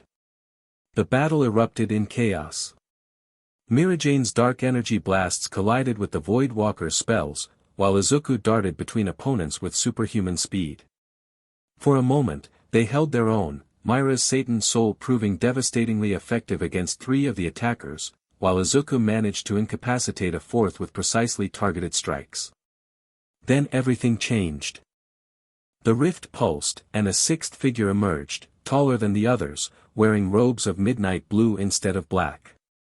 A wave of overwhelming magical pressure preceded him, causing the very air to grow heavy. Enough games, the newcomer said, voice smooth and unnaturally resonant. We have a schedule to maintain. He made a simple gesture, and reality seemed to warp around Mirajane. She froze mid-attack, her body suddenly surrounded by golden chains of magical energy that constricted her Satan soul transformation. Binding magic, she gasped, struggling against the constraints. Izuku launched himself at the blue-robed figure, channeling one for all through his entire body. Let her go. The man sidestepped with impossible speed, raising one hand toward Izuku. Void capture. A bubble of absolute darkness engulfed Izuku, cutting off all sound and light. He felt his momentum cease instantly, suspended in nothingness. Panic threatened briefly before his training took over. He pushed one for all to 50%, its green energy the only light in the perfect darkness. With a yell of effort, he punched outward. The void bubble shattered, reality rushing back in a disorienting wave. He stumbled, regaining his bearings just in time to see Mirajane, still bound by magical chains, being dragged toward the rift by 2 void walkers. Mira! He lunged forward, but the blue-robed figure intercepted him. Your determination is admirable, the man said, but futile. The chrono-convergence cannot be stopped. The what? Izuku dodged a blast of void energy, trying to circle around toward Mirajane. Who are you people? Merely servants of greater purpose. The man's hands moved in complex patterns, magical circles forming around them. Sleep now, dimensional traveler. Your role comes later. A wave of exhaustion hit Izuku like a physical blow. He recognized it as similar to the sleep magic the bandits had used during his mission with Mirajane, but far more powerful. One for all flared against it, burning through the magical effect, but not before it slowed his reactions critically. In that split second of weakness, the blue-robed figure struck. A palm thrust to Izuku's solar plexus sent him crashing through underbrush and into a tree trunk. He gasped for breath, struggling to his feet as Mirajane called his name. Run, Izuku, she shouted as the void walkers pulled her toward the rift. Get the others. Don't let them take, her voice cut off as they forced her through the dimensional tear. No. Izuku surged forward, but the remaining attackers blocked his path. The blue-robed figure stood before the rift, which was already beginning to contract. Tell your guild the Void Walkers have claimed this convergence point. Any interference will result in the woman's death. With those words, he stepped backward through the portal. The rift collapsed with a sound like thunder, leaving Izuku alone in the forest clearing. For a heartbeat, he stood frozen in shock and rage. Then his training reasserted itself. Turning, he sprinted back toward camp, full cowling active at maximum sustainable output. He had to reach the others before the trail went cold. Mirajane's life depended on it. "Let me get this straight," Gray said as they gathered around the hastily drawn map. "These Void Walkers specifically targeted you, called you a dimensional anomaly, then took Mirajane as leverage when they couldn't capture you directly?" Izuku nodded grimly. Night had fallen fully, but sleep was forgotten as they planned their rescue operation. "They mentioned something called the chrono-convergence and said I had a role to play later." Erza's expression was stone, her fury contained but palpable. "This confirms the disappearances were abductions, not accidents. The question is, where did they take her?" Lucy pointed to markings on the map. "If these rifts form a pattern like Levy theorized, and they're claiming convergence points, then logically their base would be at the center," Izuku finished, indicating a mountainous region several miles northeast. Natsu punched his palm, flames erupting around his fist. "Then what are we waiting for? Let's go get Mira back." "We need strategy, not just force," Erza cautioned. "These Void Walkers clearly possess advanced dimensional magic. Their leader incapacitated Mirajane in her Satan soul form, that alone indicates exceptional power." Happy fluttered nervously above them. "Should we contact the Master? He gave us that emergency lacrima." Izuku shook his head. By the time reinforcements arrived, the trail would be cold. "We need to move now, tonight, while we can still track the residual energy from the rift." "Agreed," Erza said, requipping into her black wing armor. "Izuku, can you sense the rift energy like before?" He nodded, activating full cowling at a low percentage. The green energy flickered and pulled slightly to the northeast, exactly toward the center point they'd identified. "It's faint, but one for all seems to resonate with the rifts. I can follow it." "Then you take point with Natsu. His nose might help if we encounter their physical trail. Gray and Lucy, you're our perimeter. I'll cover the rear against ambush." Erza's voice left no room for argument. "Our priority is Mirajane's safety. Secondary objective is intelligence gathering about these Void Walkers and their plans." With roles assigned, they struck camp efficiently and set off into the mountain darkness. Natsu's flame provided limited illumination, supplemented by the green glow of Izuku's full cowling. They moved as silently as possible through difficult terrain, following the pull of dimensional energy that grew steadily stronger. As they traveled, Izuku found himself beside Erza, who moved with lethal grace despite the challenging conditions. "I should have been there," she said quietly, voice tight with self-recrimination. "If I hadn't separated the group for camp preparations, it's not your fault," Izuku interrupted firmly. "They planned this ambush carefully. If anything, I'm to blame. They were targeting me, and Mira got caught in the crossfire." Erza's eyes met his in the darkness. "We cannot afford self-doubt now. Channel that guilt into focus, Mirajane would expect nothing less from either of us." The straightforward wisdom struck Izuku forcefully. He nodded, determination replacing regret. "You're right. And we will find her." "Yes," Erza's hand briefly touched his shoulder, "we will." They pressed on through the night, stopping only when absolutely necessary. By early morning, they reached a high ridge overlooking a secluded valley. What they saw below made them drop for cover immediately. A fortress of black stone stood where no building should exist, constructed seemingly overnight in this remote location. Purple energy coursed through lines carved into its walls, and robed figures patrolled its perimeter. Most notably, a massive magical circle surrounded the entire structure, inscribed with runes that pulsed with power. "That's no ordinary Dark Guild hall," Lucy whispered as they observed from their hidden position. "Those are containment runes, designed to hold immense magical energy inside. Or keep something from getting out," Gray added grimly. Izuku studied the fortress layout, his analytical mind mapping patrol patterns and identifying potential entry points. "The energy signature is strongest at the central tower. That's probably where they're keeping Mirajane and conducting whatever experiments they're planning.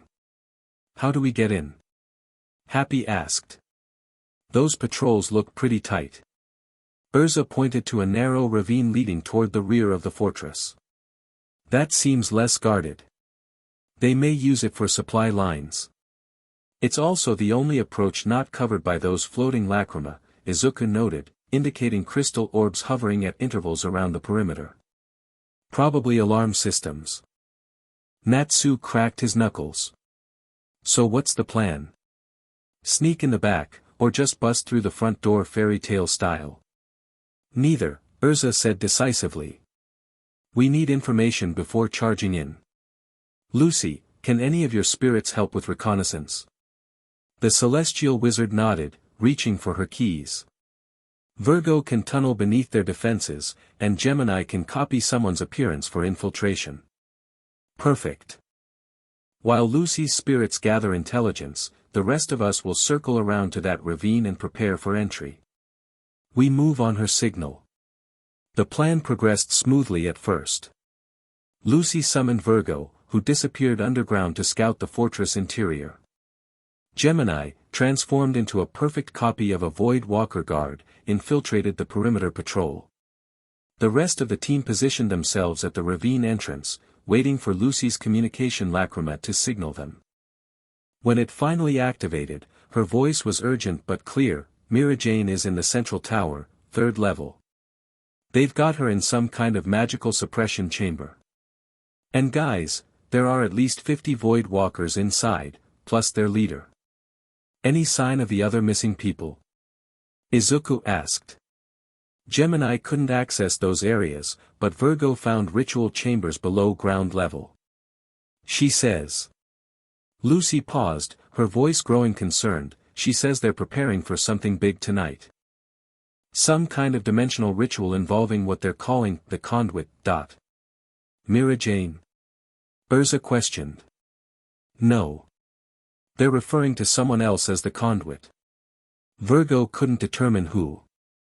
A chill ran down Izuku's spine. Conduit. Dimensional anomaly.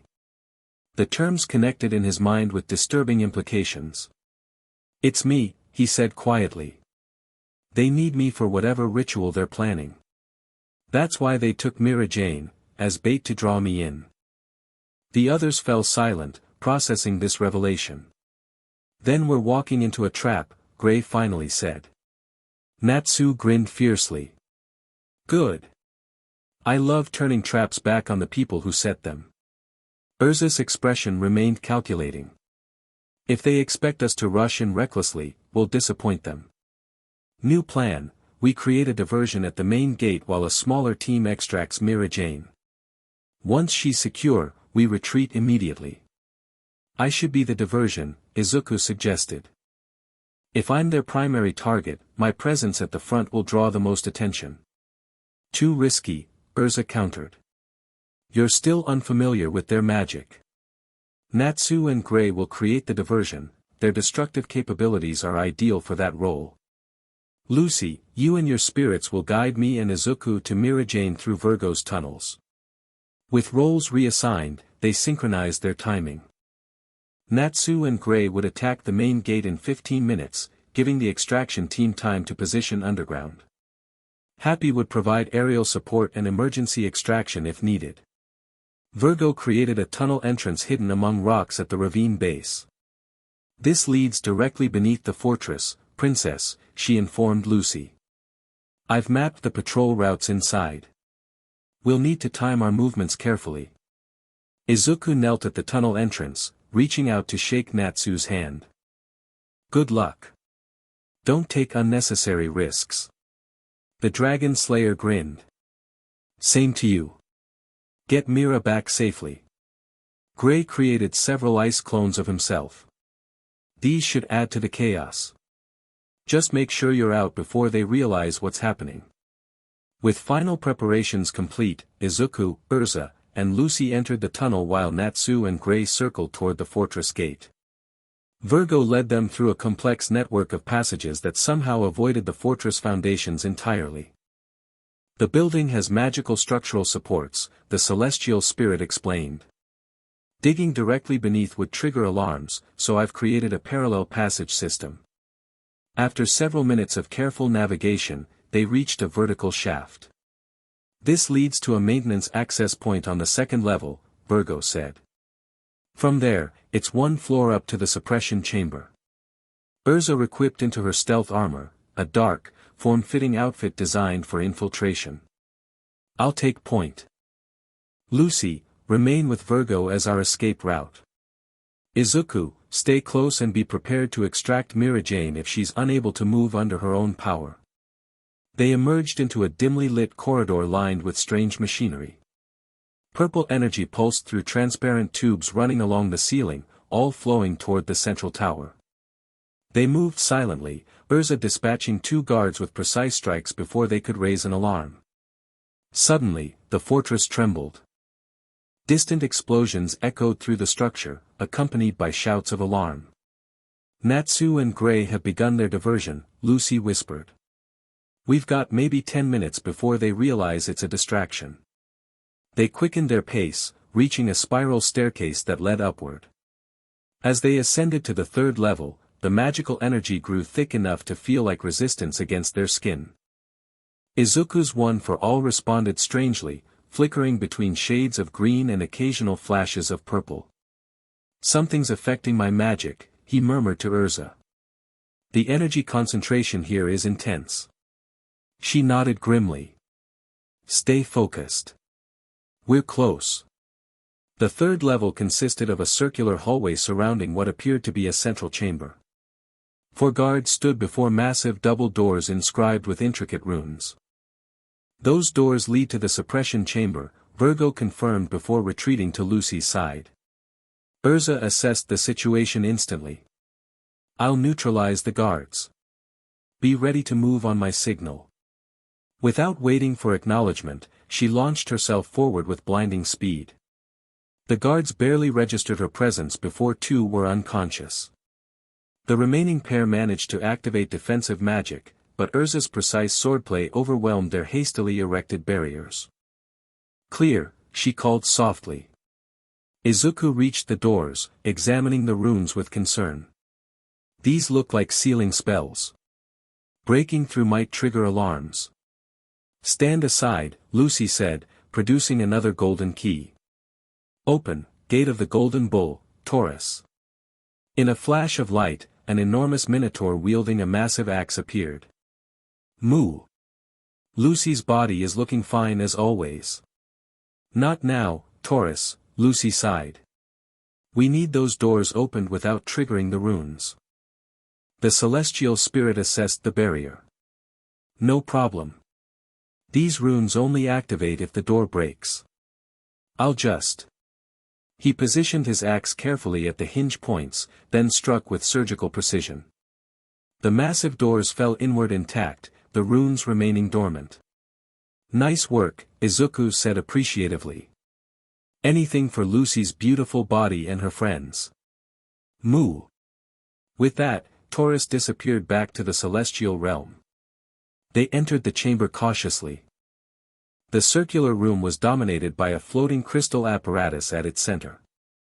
Within the crystal, suspended in midair, was Mirajane, unconscious but apparently unharmed. Various lacrima surrounded the containment field, monitoring her magical energy. Mira, Izuku breathed, rushing forward. Wait, Erza cautioned, but too late.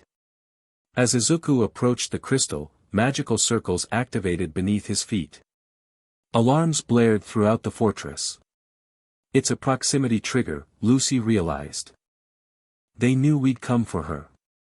The doors slammed shut behind them, additional runes glowing to life across their surface. Simultaneously, the crystal containing Mirajane began to pulse with increasing intensity. We need to get her out now. Izuku activated full cowling, leaping to examine the apparatus. There's some kind of control panel here.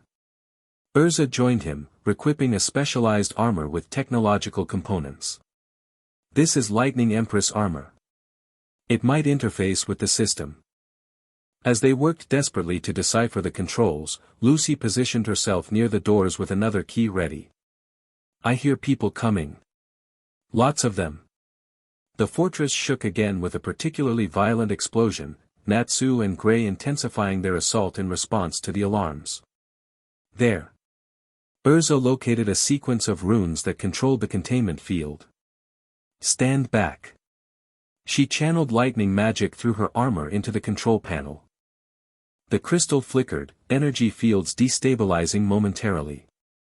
It was enough. Izuku launched himself upward, breaking through the weakened barrier and catching Mirajane as she fell. I've got her, he called, landing carefully with the unconscious S-class wizard in his arms. Mirajane stirred, her eyes fluttering open. Izuku? You came. Of course we did, he replied softly. Can you stand? She nodded weakly, though she continued leaning against him for support. They've been draining my magic, using it to stabilize something they call the chrono prism. Save your strength, Erza advised, taking up a defensive position. Explanations can wait until we're safe. Lucy had summoned Loke, the lion spirit, who stood ready at the door. The corridor is filling with guards. We need another exit. Izuku scanned the room desperately. There. He pointed upward to a maintenance hatch in the ceiling. It might lead to the roof. From there, Happy could fly Mirajane to safety while we cover the retreat. Good thinking, Erza agreed. Lucy, signal Happy to position for extraction. Lucy activated her communication lacrima, relaying the plan quickly. Meanwhile, Loke and Erza prepared to defend as sounds of the approaching guards grew louder. I'll get Mirajane to the roof, Izuku said, activating full cowling. With Mirajane holding onto him, he leaped to the ceiling hatch, forcing it open with a controlled burst of strength. Cool night air rushed in as he emerged onto the rooftop. The fortress was in chaos. Flames and ice engulfed the main gate where Natsu and Gray continued their assault. Guards rushed in all directions, some airborne on magical vehicles attempting to contain the damage. There. Mirajane pointed weakly to a blue shape circling above. Happy. The Exceed spotted them immediately, diving toward their position. Mira. Izuku. Where are the others? Still below, Izuku replied, supporting Mirajane. They're coming. We need you to get Mira to safety first. Happy nodded, grabbing Mirajane with his tail. Maximum speed. No, Mirajane protested, fighting exhaustion. I can still help, Mira, Izuku said firmly, meeting her eyes. You've been through enough. Let Happy take you somewhere safe. We'll follow. After a moment's hesitation, she nodded. Be careful, she whispered, her hand briefly touching his cheek before Happy lifted her away. Izuku had no time to process the gesture. The hatch burst open behind him as Erza, Lucy, and Loke emerged, pursued by void walkers. We need to move. Erza shouted, deflecting spells with her sword. The diversion team is withdrawing. They fought their way across the rooftop, Loke's Regulus impact clearing a path while Lucy used her Fluve Dietos whip to keep attackers at bay. Erza requipped between armors rapidly, adapting to each new threat with practiced efficiency. Izuku stayed close to Lucy, using his superior speed and strength to intercept attacks aimed at the celestial wizard. Working together, they reached the edge of the roof overlooking the ravine where their escape route waited. Jump! Erza commanded, requipping into an armor with massive wings. I'll catch you. Lucy and Loke leapt without hesitation. Izuku prepared to follow when a familiar voice stopped him cold. Leaving so soon, dimensional traveler? He turned to find the blue-robed figure from the forest standing calmly amid the chaos, hood pulled back to reveal a man with silver hair and eyes that seemed to shift between colors. You, Izuku snarled, full cowling intensifying. You're the one who took Mirajane. Merely borrowed her, as you can see. The man smiled thinly. I am Ret His, High Channeler of the Void Walkers. And you are Izuku Midoriya, the key to the chrono convergence. Erza landed beside Izuku, swords drawn. Whatever you're planning ends now. Your fortress is compromised, and the Magic Council has been alerted to your location. Red has appeared unbothered by this news. The fortress has served its purpose. The ritual preparations are complete. He fixed his strange eyes on Izuku. We have what we needed from the Strauss woman, a magical signature attuned to your own. The connection between you has made tracking you much simpler. Connection? Izuku repeated, confused. Emotional bonds create magical resonance, Red has explained. Quite useful for sympathetic targeting spells. Her feelings for you, and yours for her, created an excellent conduit. Erza stepped forward protectively. Enough talk. Surrender or face the consequences. Red has laughed softly. The consequences await us all, Titania. When the chrono convergence begins, dimensional barriers will weaken across Earthland. And when they do... He raised a hand toward the night sky. Above them, the clouds parted to reveal a horrifying sight, dozens of purple rifts, larger than any they'd encountered before, scattered across the heavens like malevolent stars. The Master's return is inevitable, Red has continued. We merely facilitate what was always destined. Who is this Master? Izuku demanded. Before Red has could answer, a massive explosion rocked the fortress from below. The rooftop beneath them cracked, sections beginning to collapse. That would be your friends creating a final distraction, Red has observed calmly. How fortunate. I was growing tired of this conversation. With a gesture, he opened a swirling portal behind himself. Until the convergence, Izuku Midoriya. The chrono prism awaits its conduit. Stop him. Erza lunged forward, but the collapsing roof separated them from the high channeler. Red has stepped backward into the portal, which sealed instantly behind him. We need to go now. Izuku grabbed Erza's arm as the structure failed catastrophically beneath them. They jumped together, Erza's winged armor allowing her to guide their descent toward the ravine where Lucy waited with Virgo. Behind them, the fortress imploded, purple energy erupting skyward to join the rifts overhead. This way. Lucy called, pointing to Virgo's tunnel. Natsu and Gray are already heading for the rendezvous point with Happy and Mira. They escaped through the tunnel as Void Walkers scrambled to salvage what they could from the collapsing fortress. By the time they emerged at the ravine's far end, the structure had been replaced by a swirling vortex of dimensional energy, feeding the rifts above. We need to move quickly, Erza urged, already leading them down the mountain path. That vortex is growing stronger.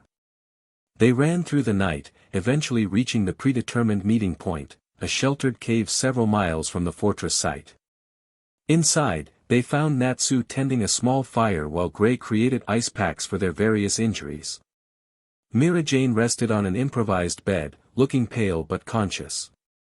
Happy sat beside her, offering a fish that she politely declined. You made it. Natsu exclaimed as they entered. We were getting worried. Lucy collapsed beside the fire, exhaustion evident. Barely. The whole place was coming down around us. How's Mirajane? Izuku asked, moving immediately to her side.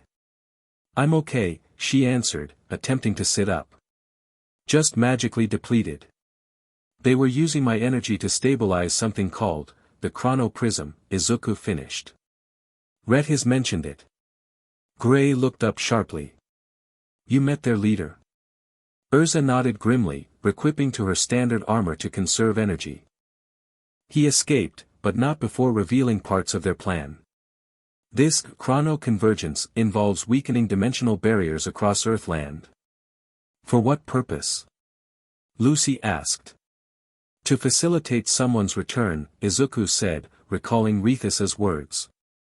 Someone they call the Master. Mirajane grasped Izuku's hand suddenly. I remember now.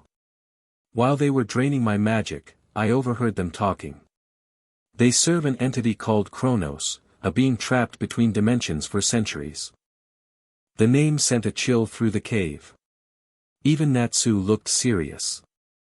Kronos? Erza repeated. The ancient god of time from Fiori earliest legends? They believe so, Mirajane confirmed. According to what I heard, he was banished to a dimensional prison eons ago for attempting to merge all realities into one he could control absolutely. Lucy wrapped her arms around herself. And now they're trying to free him by weakening the dimensional barriers. Using me somehow, Izuku added quietly. Red has called me the key and the conduit. Silence fell as they processed this information. Finally, Gray spoke up. But why you specifically? What makes you different from any other powerful wizard? The answer came to Izuku in a flash of insight. Because I don't belong here. I crossed dimensions when Vortex's portal pulled me through. My very existence in Earthland is already a breach in the natural order, a connection between worlds that shouldn't exist.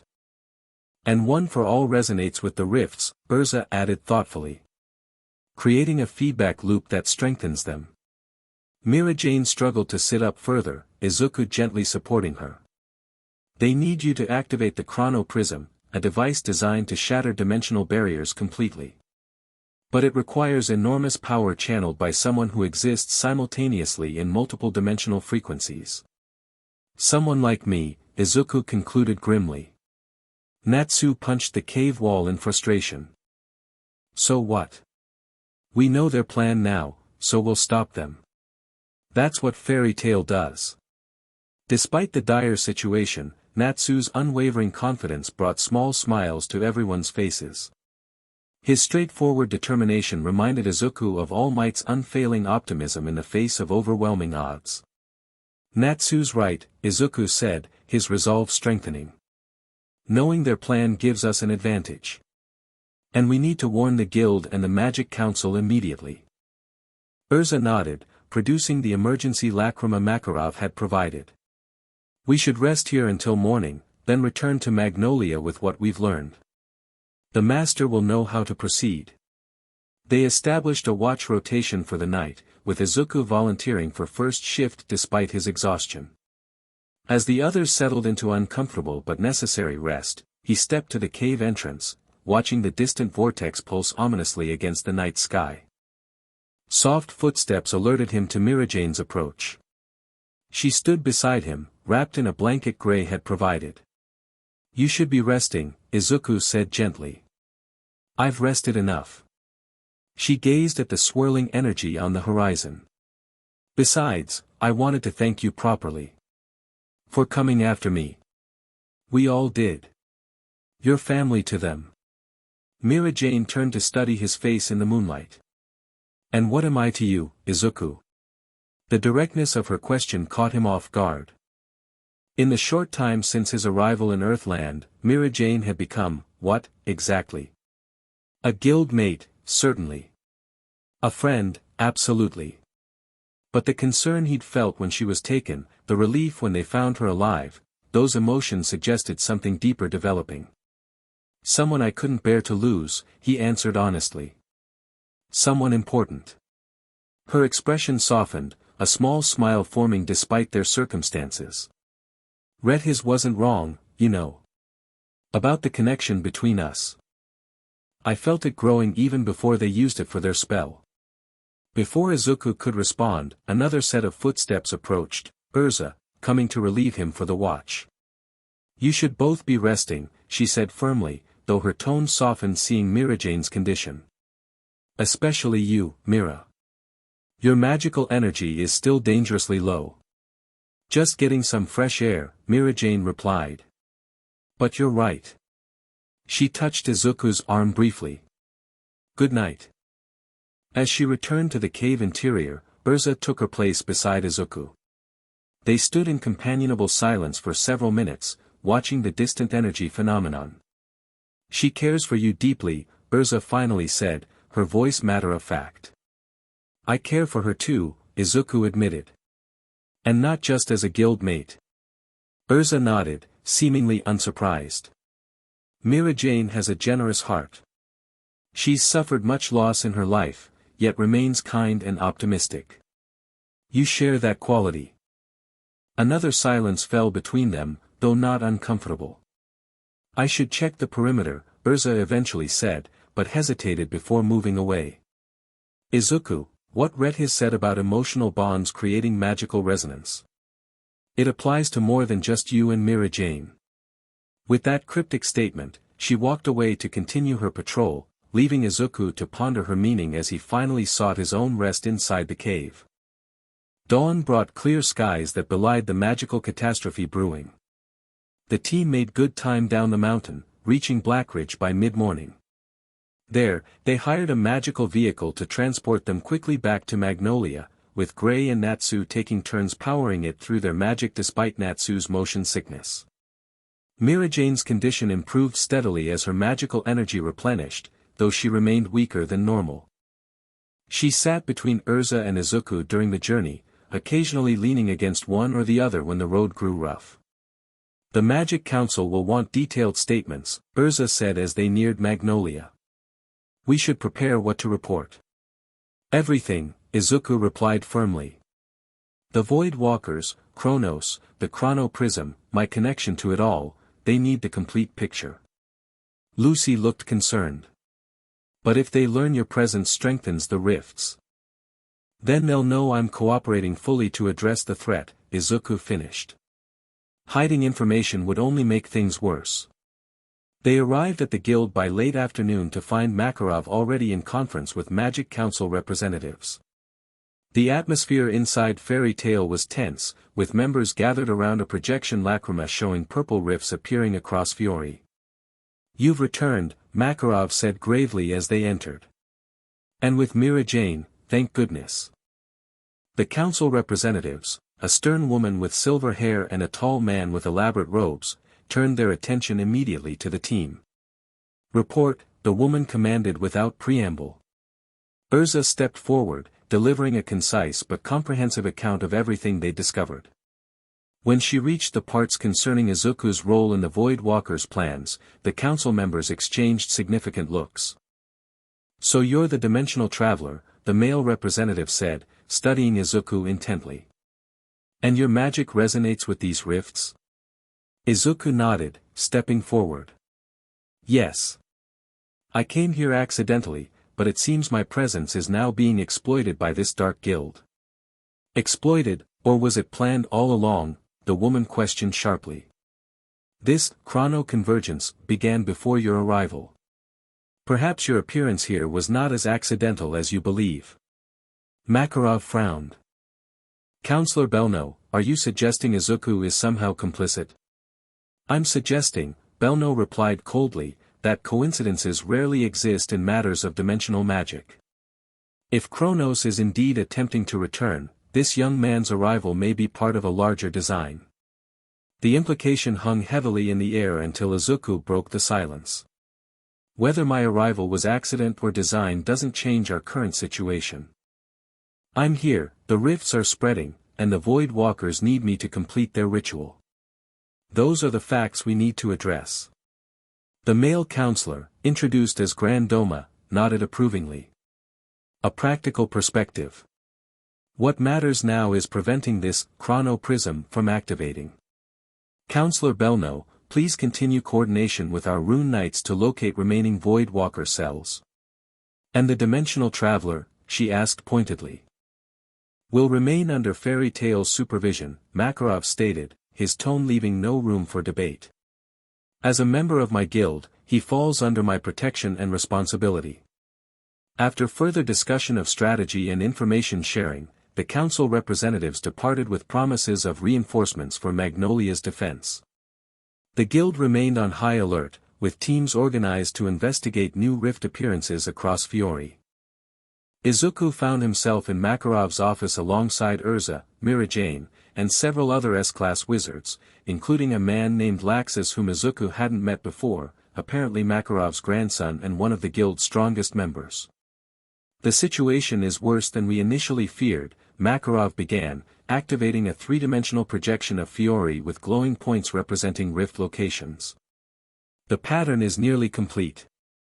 According to our calculations, the chrono-convergence will reach critical mass in approximately 48 hours. What happens then? Asked Laxus, arms crossed as he leaned against the wall. If the Void Walkers succeed in activating the chrono prism, dimensional barriers across Earthland will collapse.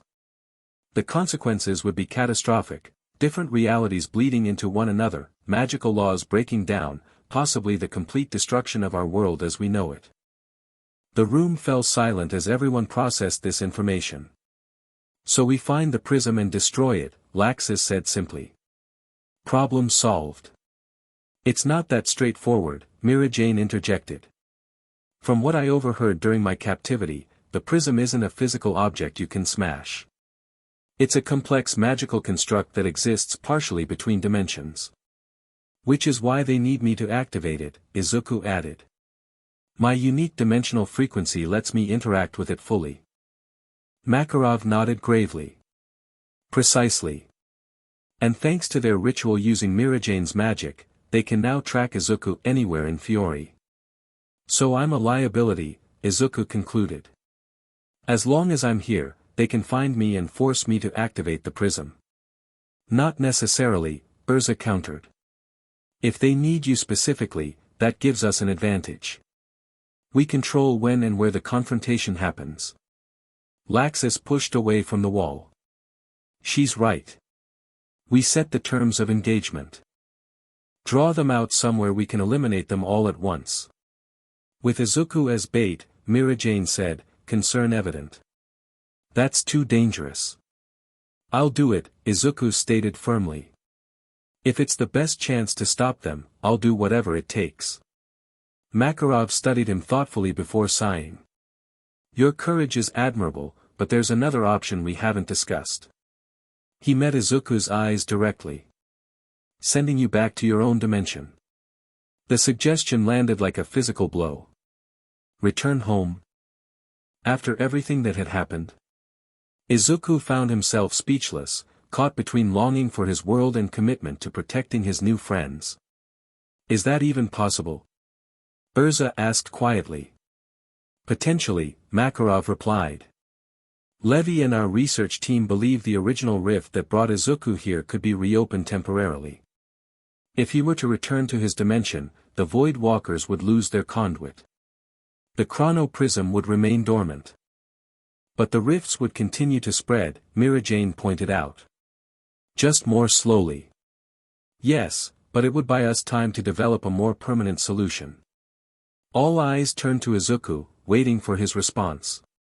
The possibility of returning home, seeing his mother, his friends, returning to UA, was overwhelming.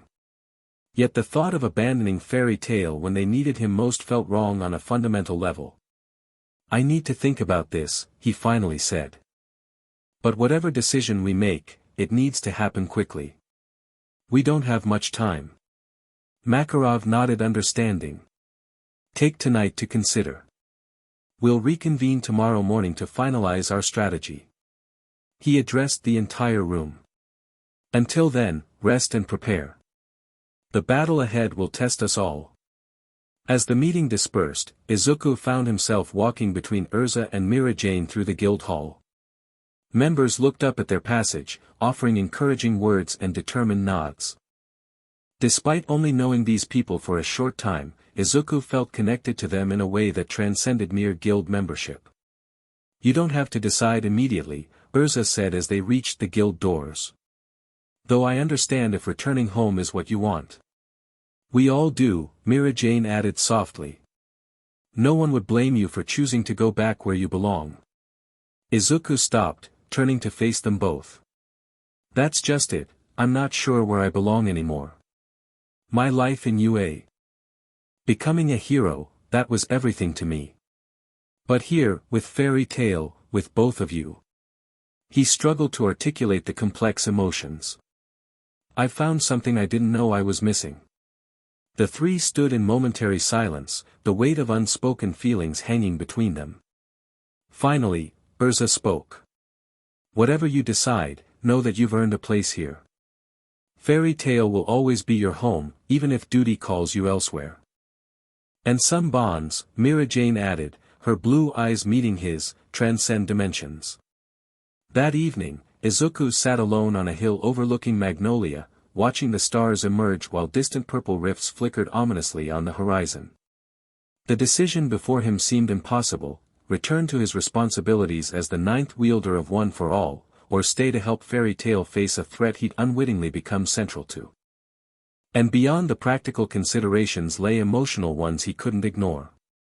In his short time here, connections had formed that ran deeper than he'd anticipated, particularly with two extraordinary women who'd each touched his heart in different ways. Erza, with her unwavering strength and hidden vulnerability, who pushed him to exceed his limits while standing protectively at his side. And Mirajane, whose gentle kindness masked formidable power, who'd created a space where he truly felt at home in this strange world. The sound of approaching footsteps pulled him from his thoughts.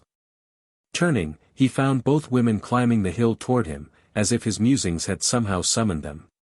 "Mind if we join you?" Mirajane asked, carrying a small basket. "We thought you might be hungry," Erza added, a blanket draped over her arm. Izuku smiled, grateful for their company. "I'd like that." They spread the blanket on the grass, sharing a simple meal while watching the stars. For a while, they avoided discussing the impending crisis, instead exchanging stories about their lives. Erza spoke of her childhood in the Tower of Heaven, while Mirajane shared memories of growing up with her siblings. Izuku told them about Yue, All Might, and his journey to become a hero worthy of One for All. Eventually, the conversation circled back to the decision that loomed before them. "I've been thinking about what Makarov said," Izuku began carefully. "About sending me back." Both women grew attentive, though neither interrupted. "If it would truly stop the chrono-convergence, I'd go without hesitation. But from everything we've learned, my departure would only delay the inevitable. The Void Walkers would find another way." "So you're staying?" Mirajane asked, hope mingling with concern in her voice. "I'm staying to fight," Izuku clarified. "But afterward? I don't know. I have responsibilities in my world that I can't abandon forever." Erza nodded thoughtfully. "A hero's duty follows them across dimensions. I understand that better than most. But tonight," Mirajane said softly, "you're here with us." The simplicity of her statement carried profound meaning. Here, now, with them, regardless of what tomorrow might bring or what dimensions might separate them in the future. Under the starlit sky, with Magnolia glittering below and the warmth of their presence beside him, Izuku made his choice. Not just about staying to fight, but about embracing the connections that had formed so quickly yet ran so deep. "There's something I need to tell you both," he began, heart racing with a different kind of courage than he needed for battle. "About how I feel." The conversation that followed would change everything between them, opening hearts and acknowledging emotions that had been building since his arrival in Earthland.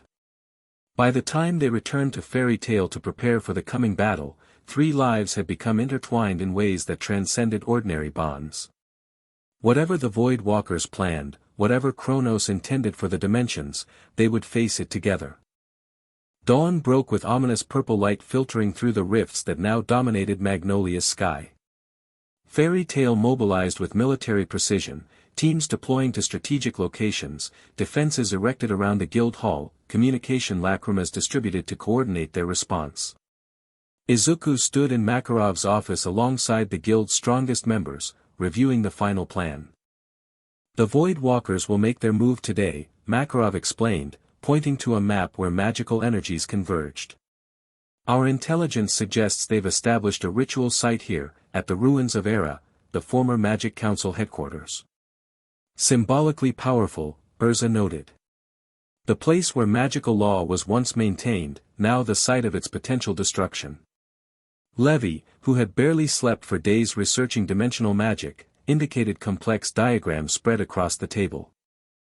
"Based on everything we've gathered, the chrono prism requires 3 components to activate: the convergence of rift energies, which is already happening, the presence of a dimensional conduit, that's you, Izuku, and a massive influx of magical power at the precise moment of alignment." Which means we have 3 possible points of intervention, Mirajane concluded. Disrupt the rift convergence, keep Izuku away from the prism, or prevent the magical power surge. Laxus crossed his arms. Option 1 is impossible at this stage. The rifts are too numerous and too stable. Option 3 means facing their entire guild plus whatever else they've prepared.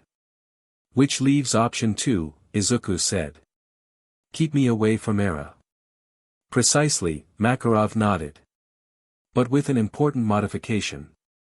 Rather than hiding you, we're creating a false target, a magical construct that will register to their tracking spells as you, leading them away from the true ritual site.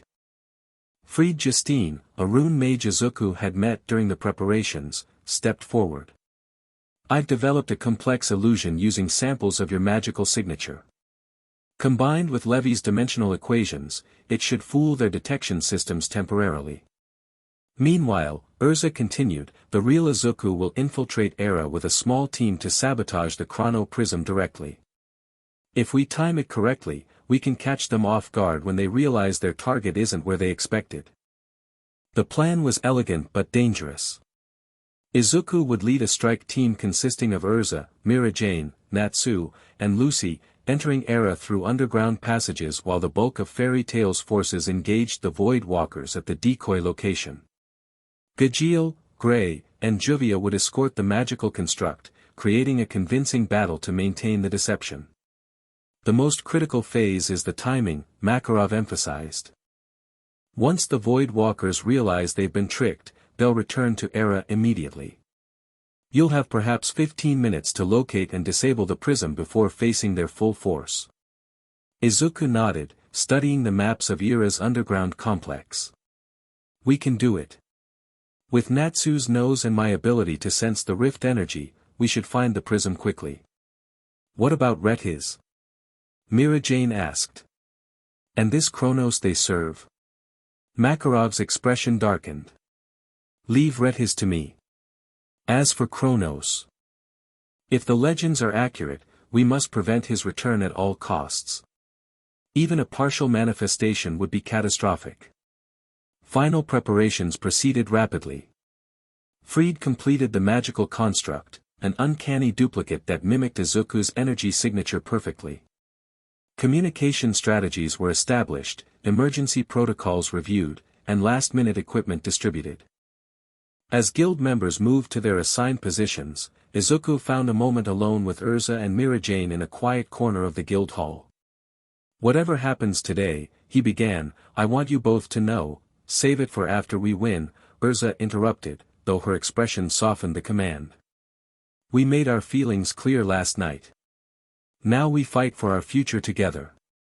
Mirajane nodded agreement, reaching out to take both their hands. No goodbyes. Just a promise to meet again when this is over. Izuku squeezed their hands, drawing strength from the connection. A promise. The moment ended as Natsu called for them, it was time to move out. The decoy team departed first, heading north with the magical construct while drawing deliberate attention from Void Walker scouts. Once sufficient distance separated them, Izuku's infiltration team slipped away through Magnolia's back streets, taking a circuitous route toward Era. They traveled in silence, each focused on the mission ahead. Erza had re-equipped into her stealthiest armor, while Mirajane remained in human form to conserve magical energy for when transformation would be most needed. Natsu, unusually serious, led their path using his enhanced senses to avoid patrols. Lucy kept her keys ready, prepared to summon the spirit most useful for each situation. Era's ruins came into view by mid-morning, once magnificent buildings now partially collapsed, the grand architecture that had housed the Magic Council reduced to skeletal structures. Purple energy coursed through the ruins, converging at the central dome where the council chamber had once stood. That's where they'll have the prism, Izuku whispered as they observed from a concealed position. The magical resonance is strongest there. How do we get in? Lucy asked. There are guards everywhere. Erza pointed to a maintenance tunnel half hidden by debris. That leads to the underground archives.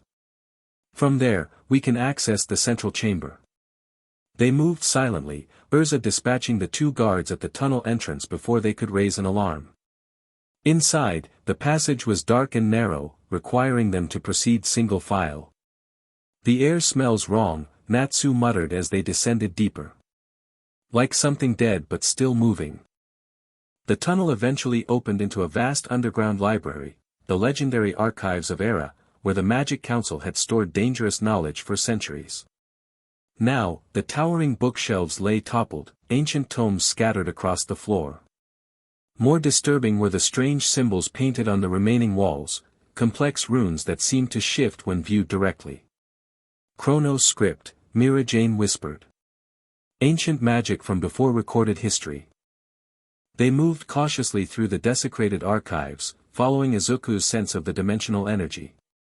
As they neared the central chamber, the pull grew stronger, one for all responding with fluctuating intensity. "It's close," Izuku said, green lightning crackling around him more erratically than usual. "And it's calling to me somehow." A massive door blocked their path, once ornate, now covered in the same shifting runes they'd seen throughout the archives. Natsu pressed his ear against it. "There's people in there. A lot of them. Some kind of chanting." Erza nodded. "We proceed according to plan. Natsu and I create the initial distraction. Lucy provides support with her spirits. Izuku and Mirajane locate and disable the prism during the chaos. Remember," Izuku added, "we only need to disrupt the ritual. Once their timeline is thrown off, the dimensional alignment will pass and they'll lose their window of opportunity." With positions confirmed, they prepared for entry. Erza equipped into her Flame Empress armor to complement Natsu's fire magic, while Lucy readied Taurus's key for the initial assault. Mirajane transformed partially, enough to access her demonic strength while conserving energy for a full Satan soul if needed. "On 3, Erza whispered. 1, 2. They never reached 3. The door exploded inward, blasted off its hinges by an invisible force. Standing in the newly created opening was Rethis, his blue robes replaced by ceremonial attire of deep purple and gold. "Welcome, Izuku Midoriya," he said pleasantly. "We've been expecting you." Behind him, the central chamber had been transformed into a ritual site. Dozens of void walkers stood in concentric circles around a floating crystalline structure, the chrono prism, pulsing with dimensional energy. Above it, a controlled rift spiraled in midair, far more stable than any they'd encountered previously. "You knew about the decoy," Izuku realized. "Of course. Did you think we wouldn't recognize Justine's rune work?" Rethis smiled thinly. "A clever attempt, but dimensional magic is our specialty. Now, you have a choice, enter willingly and fulfill your destiny, or watch your friends suffer before you comply anyway." Natsu's fists erupted in flame. "How about a third option? We burn this place to the ground with all of you in it." He lunged forward, only to freeze mid-air, suspended by Rethis's magic. "Impetuous as always, Salamander. But we're beyond such trivial conflicts now." With a casual gesture, Rethis flung Natsu aside. Erza moved immediately, swords materializing as she charged the High Channeler. Her blades met an invisible barrier, magical energy dispersing harmlessly. "Titania. The Fairy Queen herself," Rethis commented, almost bored. "Your reputation is well earned, but today, even you are outmatched." Lucy summoned Taurus, the bull spirit charging with his massive axe while she circled to flank with her whip. Simultaneously, Mirajane fully transformed into Satan's soul, dark energy gathering around her clawed hands. The chamber erupted into chaos. Void walkers abandoned the ritual to engage the intruders, while Rethis calmly raised his hands, dimensional magic swirling around him. "The convergence has already begun," he called above the noise. "In moments, the alignment will be perfect. All we need is the conduit." His strange eyes fixed on Izuku. "You feel it calling, don't you? The connection to your home dimension, growing stronger through the prism." Izuku did feel it, a pull unlike anything he'd experienced before. One for All responded strangely, fluctuating between his controlled green energy and flashes of purple that resonated with the rifts. Taking advantage of the distraction, Izuku dashed toward the prism, dodging spell blasts and ducking beneath physical barriers. He reached the inner circle where the crystalline structure hovered, its facets reflecting impossible geometries. Up close, the prism was both beautiful and terrifying, a perfect manifestation of mathematical precision and chaotic energy combined. Within its depths, Izuku caught glimpses of other realities, including fleeting images of Tokyo and UA.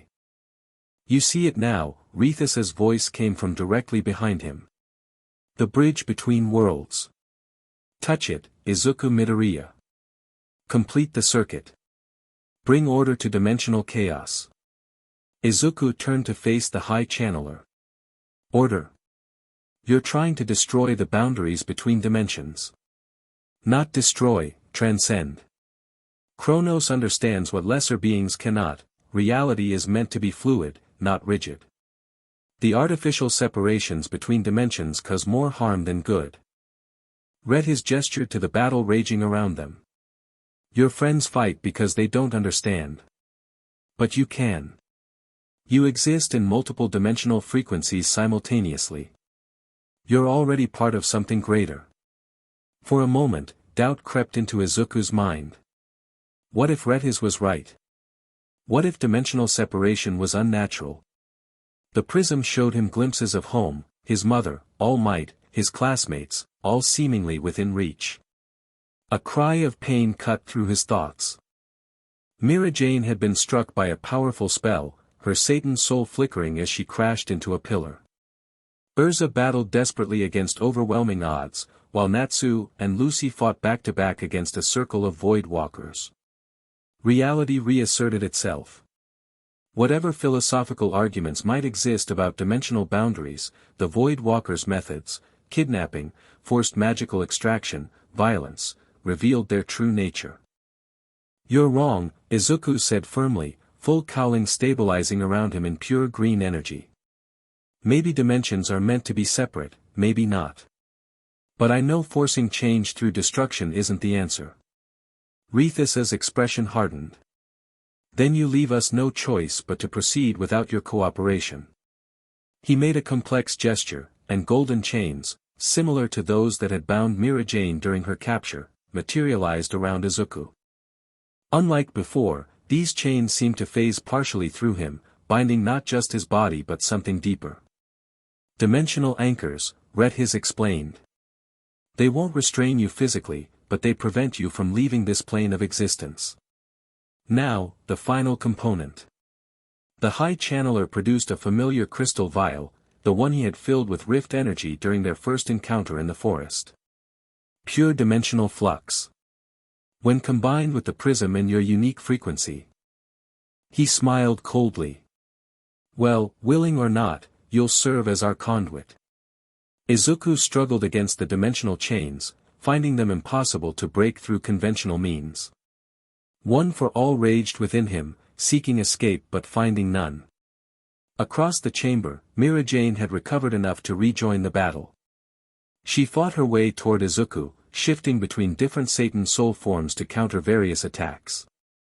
Erza cut a path from another direction, her heavens will armor creating a storm of blades that cleared void walkers from her path. "Now!" Redhis commanded, breaking the vial against the prism. Purple energy exploded outward, connecting with the dimensional chains around Izuku. Pain unlike anything he'd experienced before coursed through him, not physical agony but the sensation of being pulled apart at a fundamental level. One for All responded violently, green lightning crackling across his body in chaotic patterns. "Izuku!" Mirajane and Erza called simultaneously, fighting desperately to reach him. Through the haze of pain, Izuku saw Redhis step back, arms raised toward the rift above. "Great Kronos, master of time and space, we offer this conduit as the key to your prison. Accept our sacrifice and return to restore true order to all dimensions." The rift expanded dramatically, its edges becoming more defined as it stabilized. Within its depths, a massive shape began to form, humanoid but distorted, with multiple limbs and a face that seemed to exist in several places simultaneously. Yes, Redhiz breathed.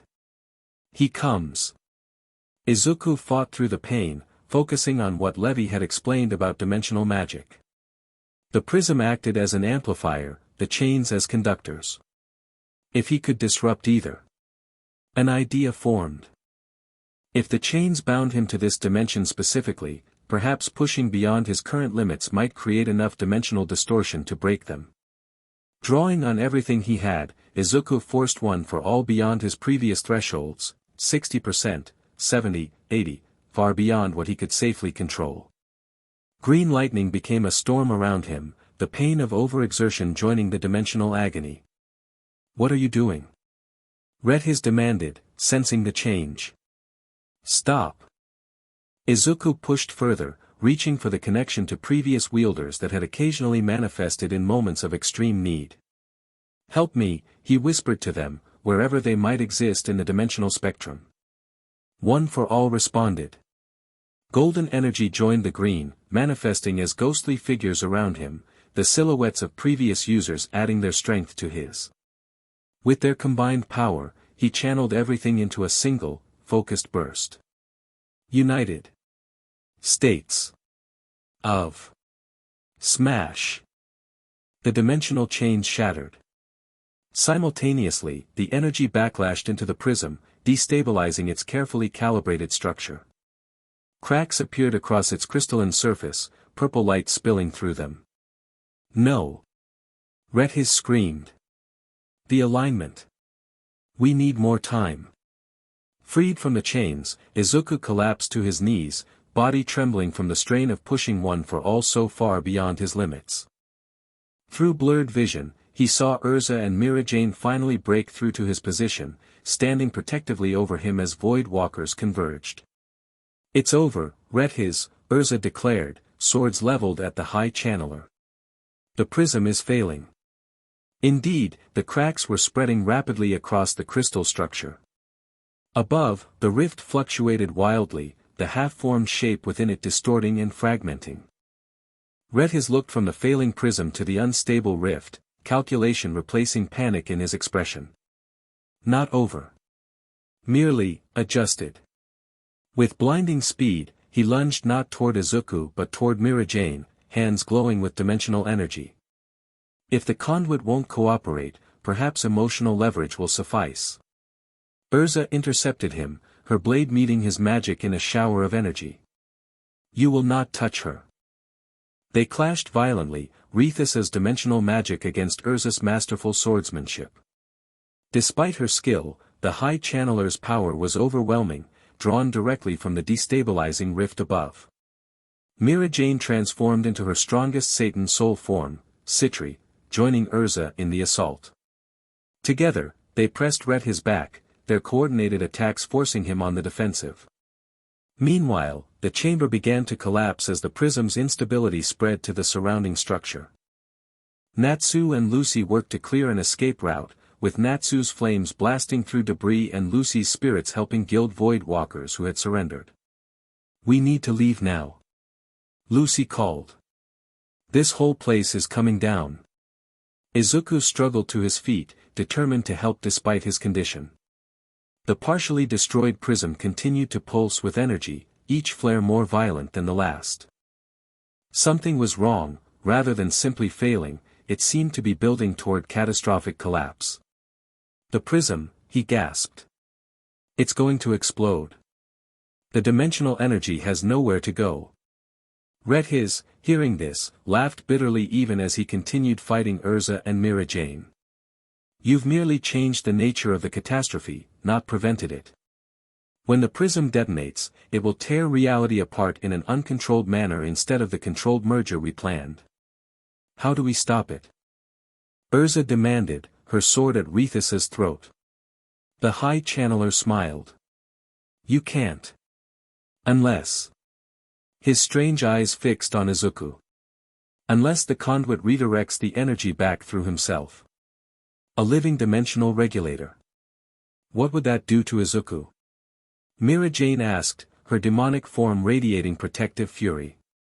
Most likely destroy him at the molecular level, Redhiz admitted casually.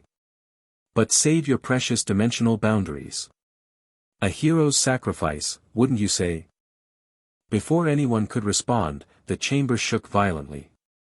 The rift above expanded suddenly, the entity within it partially materializing, a massive arm reaching through, distorted and constantly shifting in appearance yet undeniably powerful. Kronos comes regardless. Redhiz exclaimed. The convergence may be flawed, but his power overcomes such limitations. Izuku looked from the failing prism to the materializing entity, decision crystallizing in his mind. One path led to uncontrolled dimensional collapse, the other to Kronos' return.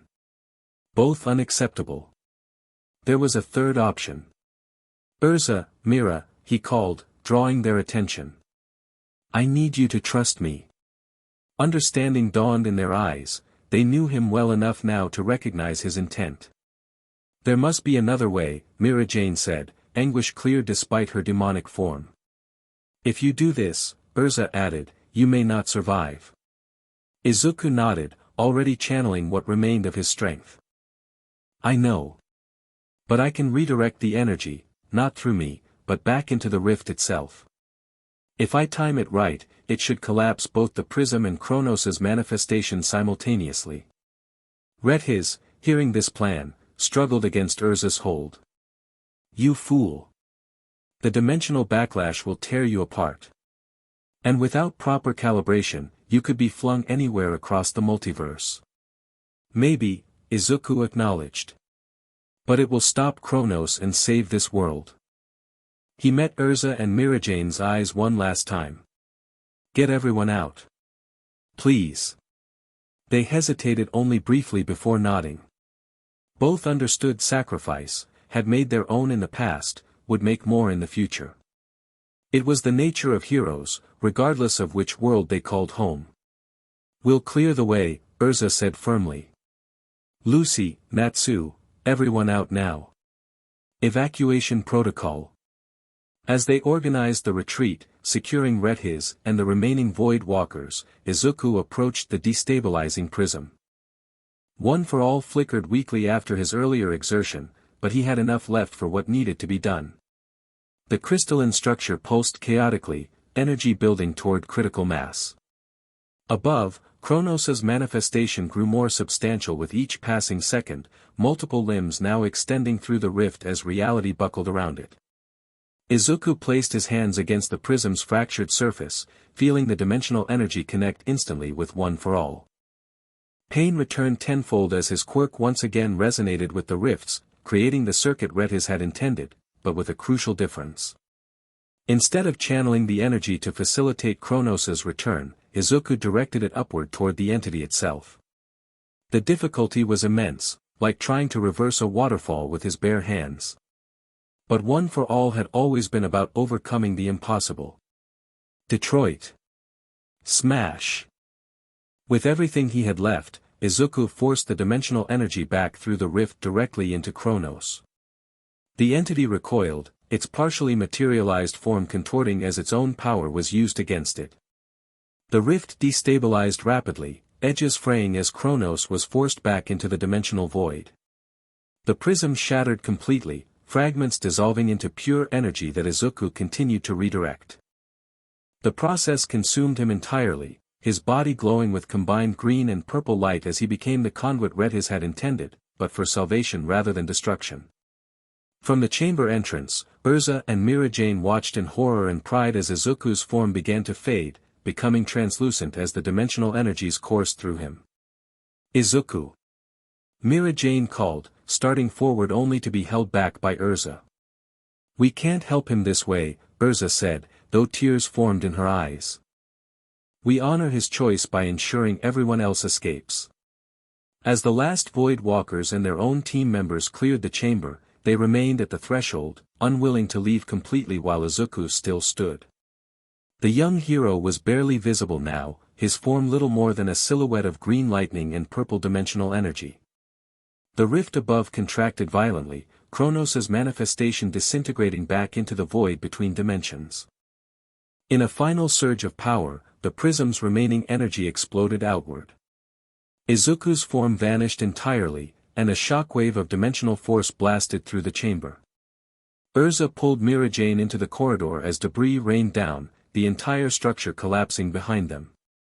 They ran through disintegrating passages, joining the others outside just as Erza's ruins imploded completely, a column of purple and green light shooting skyward before dissipating. Above, the dimensional rifts across the sky flickered and faded, stability returning to reality itself. "He did it," Lucy whispered, watching the last rifts close. "He really did it." Natsu stared at the collapsed ruins, uncharacteristically solemn. "Is he?" No one answered. The question hung in the air as they gathered themselves, securing prisoners and treating injuries. Communication lacrimas activated as other fairy tale teams reported in. The decoy group was safe, having successfully engaged and captured another Void Walker contingent. Erza and Mirajane stood apart from the others, their eyes fixed on the ruins where Izuku had made his stand. Neither spoke, sharing grief too profound for words. In the short time since his arrival in Earthland, he had become central to both their lives, a connection neither had expected but both had embraced fully. "We should join the others," Erza finally said, her voice steady despite the emotion behind it. "There's much to be done." Mirajane nodded, wiping away tears. "He would want us to finish this properly. Ensure the Void Walkers face justice. Confirm the dimensional barriers are truly stable." As they turned to leave, a sound behind them caught their attention, a strange crackling, like electricity but distorted somehow. They spun back toward the ruins to see a small point of light hovering where the center of the chamber had been. "Is that?" Mirajane began. The point expanded rapidly, forming a perfect circle of swirling energy, not purple like the rifts, but green like One for All. Within its depths, a silhouette appeared, growing more distinct with each passing second. Hope, dangerous and fragile, bloomed in their hearts as they ran toward the phenomenon. The silhouette solidified, taking a familiar form as it stepped through the portal onto solid ground. Izuku Midoriya stood before them, his costume torn and body exhausted, but unmistakably alive. The green portal closed behind him with a sound like a gentle thunderclap. "Hi," he said simply, a tired smile forming. "Sorry if I worried you." Erza and Mirajane reached him simultaneously, catching him as his legs gave out from exhaustion. Questions could wait. Explanations would come later. For now, they held him between them, their foreheads touching in a circle of reconnection. Behind them, cheers erupted as the others noticed his return. Natsu's exuberant shouts, Lucy's relieved laughter, and the general celebration of fairy tale wizards witnessing yet another impossible victory. But in that moment, the three existed in their own world, one where dimensions and destinies intersected, where bonds formed across realities proved stronger than ancient powers or cosmic forces. "Welcome home," Mirajane whispered. And though the word home carried complex meanings for someone caught between dimensions, Izuku knew exactly what she meant. Home wasn't a place. It was the people who fought beside you, who believed in you, who waited for your return against all odds. Home was where his heart had found its true purpose, not just as a hero, but as someone loved and cherished for exactly who he was. Home was here. Chapter 3, Heart's Decision. Magnolia celebrated. 3 days after the battle at Era, Fairy Tale's Guildhall overflowed with laughter, music, and enough alcohol to float a ship. The Void Walkers had been defeated, Redhiz was in Magic Council custody, and the dimensional rifts had sealed completely. Most importantly, everyone had survived. Izuku sat at a corner table, watching the festivities with a tired smile. His body still ached from channeling so much dimensional energy. Wendy's healing magic could only do so much, but the physical discomfort was nothing compared to the emotional whirlwind of the past few days. Here, Mirajane placed a steaming mug before him. "My special recovery blend. Herbs from the East Mountains with a touch of healing lacrima." "Thanks, Mira." He sipped the warm liquid, feeling its soothing effects immediately. She slid onto the bench beside him, close enough that their shoulders touched. Since his return from what many guild members now called the Void, Mirajane had rarely strayed far from his side. Neither had Erza, who currently stood with Makarov, debriefing council representatives on the battle's aftermath. "How are you feeling?" "Really?" Mirajane asked softly, her blue eyes searching his face. Izuku considered the question seriously. "Physically? Like I went 10 rounds with all might. But otherwise." He glanced around the guild hall, at the faces that had become so familiar in such a short time. "I feel like I'm exactly where I'm supposed to be." Her smile lit something warm inside him. "Good. Because we're not letting you disappear like that again." The lightness in her tone didn't completely mask the genuine worry beneath. "About that," Izuku began, "I should probably explain what happened after. Save that explanation for when we're all together," Erza interrupted, approaching their table after finishing with the council representatives. She carried a plate of strawberry cake in one hand and a folder of documents in the other. "The master wants a full account, and Levi is particularly interested in the dimensional aspects." Speaking of Levi, Mirajane said, "She's been researching non-stop since the battle. Apparently, she's found something significant in the archives about Kronos." Erza nodded, setting down her plate. "That's actually why I came over. The research team has requested our presence in the library as soon as possible. Apparently, the situation may not be as resolved as we thought." The celebration continued around them, but a quiet tension settled over their table. After everything they'd been through, the idea that the crisis might not be truly over was deeply unsettling. "We should go now," Izuku decided, standing despite his body's protests. "If there's even a chance of further trouble, we need to know." They slipped away from the main festivities, descending to Fairy Tale's expansive underground library. Unlike the grand archives of Era, this collection focused on practical magic and guild history, with special sections devoted to ancient threats and dimensional phenomena. Levi McGarden hunched over a massive tome at the central table, surrounded by stacks of reference materials, magical measuring devices, and hastily scribbled notes. Beside her sat Lucy, helping organize the information, while Fried Justine worked complex mathematical formulas on a floating screen of magical runes. "You found something?" Erza asked without preamble. Levi looked up, dark circles under her eyes suggesting she hadn't slept in days. "Oh good, you're here." "Yes, we found something concerning." She pushed the ancient book toward them. "This is a first-hand account from a wizard who encountered Kronos over 4 centuries ago." Mirajane leaned closer, examining the faded script. "I can't read this language." "Ancient Mildian," Levi explained. "It's a dead magical language from the East. I've been translating it section by section." She shuffled through her notes, finding the relevant pages. According to this account, Kronos wasn't simply banished to a dimensional prison. He was fragmented, his consciousness separated from his power and scattered across multiple realities. "Which means what we faced at Era," Izuku began.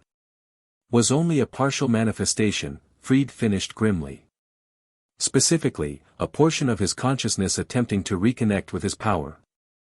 Lucy pushed forward a diagram she'd been working on, a complex web of interconnected circles representing different dimensions.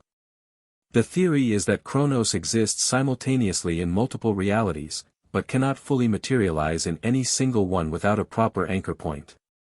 "An anchor point," Izuku repeated softly. The term echoed what Retis had called him, a conduit, a bridge between worlds. Levi nodded. "Exactly. And according to our calculations and the magical residue readings we've been taking." She hesitated, glancing apologetically at Izuku. "You've become that anchor point." Silence fell over the group as this information sank in. Erza was the first to recover, practical as always. "Explain precisely what that means." Fried adjusted his magical formulas, expanding a particular section. When Izuku redirected the dimensional energy at Era, he didn't simply close the rifts. He absorbed a significant portion of that energy, fundamentally altering his magical signature. One for All now exists partially outside normal dimensional constraints. Is that why I survived? Izuku asked. I remember being torn apart at a molecular level, then, reforming somehow. Most likely, Levi confirmed. Your body temporarily existed in a state of dimensional flux, neither here nor there, but somewhere in between. When you reformed, you became a fixed point connecting multiple realities. Including my home dimension, Izuku realized. Yes. And that connection is exactly what Chronos needs to fully manifest. Levi pushed forward another ancient text, this one displaying a celestial calendar. According to our calculations, a major dimensional alignment will occur in 3 days, a moment when the barriers between worlds naturally thin. If Chronos attempts to use Izuku as a conduit during that alignment, he could fully return, Mirajane concluded, her hand finding Izuku's beneath the table. Lucy pointed to another diagram, this one showing Magnolia at the center of concentric magical circles. We believe the remaining Void Walkers will attempt to conduct a ritual during the alignment, using Izuku's unique dimensional signature as a beacon to guide Chronos through. Can we stop it? Erza asked, already thinking tactically. 2 possibilities, Fried replied. First, we could attempt to shield Izuku completely, create a dimensional isolation chamber that temporarily removes him from magical detection. And the second option? Izuku prompted when Fried hesitated. Levi exchanged uncomfortable glances with the others before answering. We could potentially use the alignment to send you home. If you return to your original dimension before the alignment peaks, the connection would be severed. Chronos would lose his anchor point. The implication hung heavily in the air. Return home, the very thing Izuku had been seeking since his arrival, now presented as a strategic necessity rather than a joyful reunion. How certain are these theories? Erza asked, her voice carefully neutral. The dimensional mechanics are sound, Fried answered. But much of this is unprecedented. We're extrapolating from limited historical records and magical principles. Izuku stared at the diagram spread before them, mind racing through possibilities and implications. I need time to think about this. If there's a way to defeat Chronos without returning to my world. Of course, Levi said quickly. We're still researching alternatives. But. She hesitated again. Time is limited. The alignment begins in 3 days, peaking at midnight on the 3rd day. Makarov's voice came from the library entrance. Then we have 3 days to prepare. The guild master approached, his expression grave.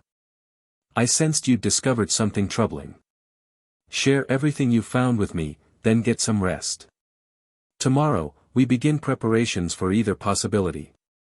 As the research team briefed Makarov on their findings, Izuku slipped away, needing space to process this new development. Erza and Mirajane followed, the 3 walking in silence through Magnolia's quiet evening streets. They ended up at the same hilltop where they'd shared their feelings before the battle at Era. The city sparkled below them, citizens celebrating their perceived safety, unaware of the new threat looming on the horizon.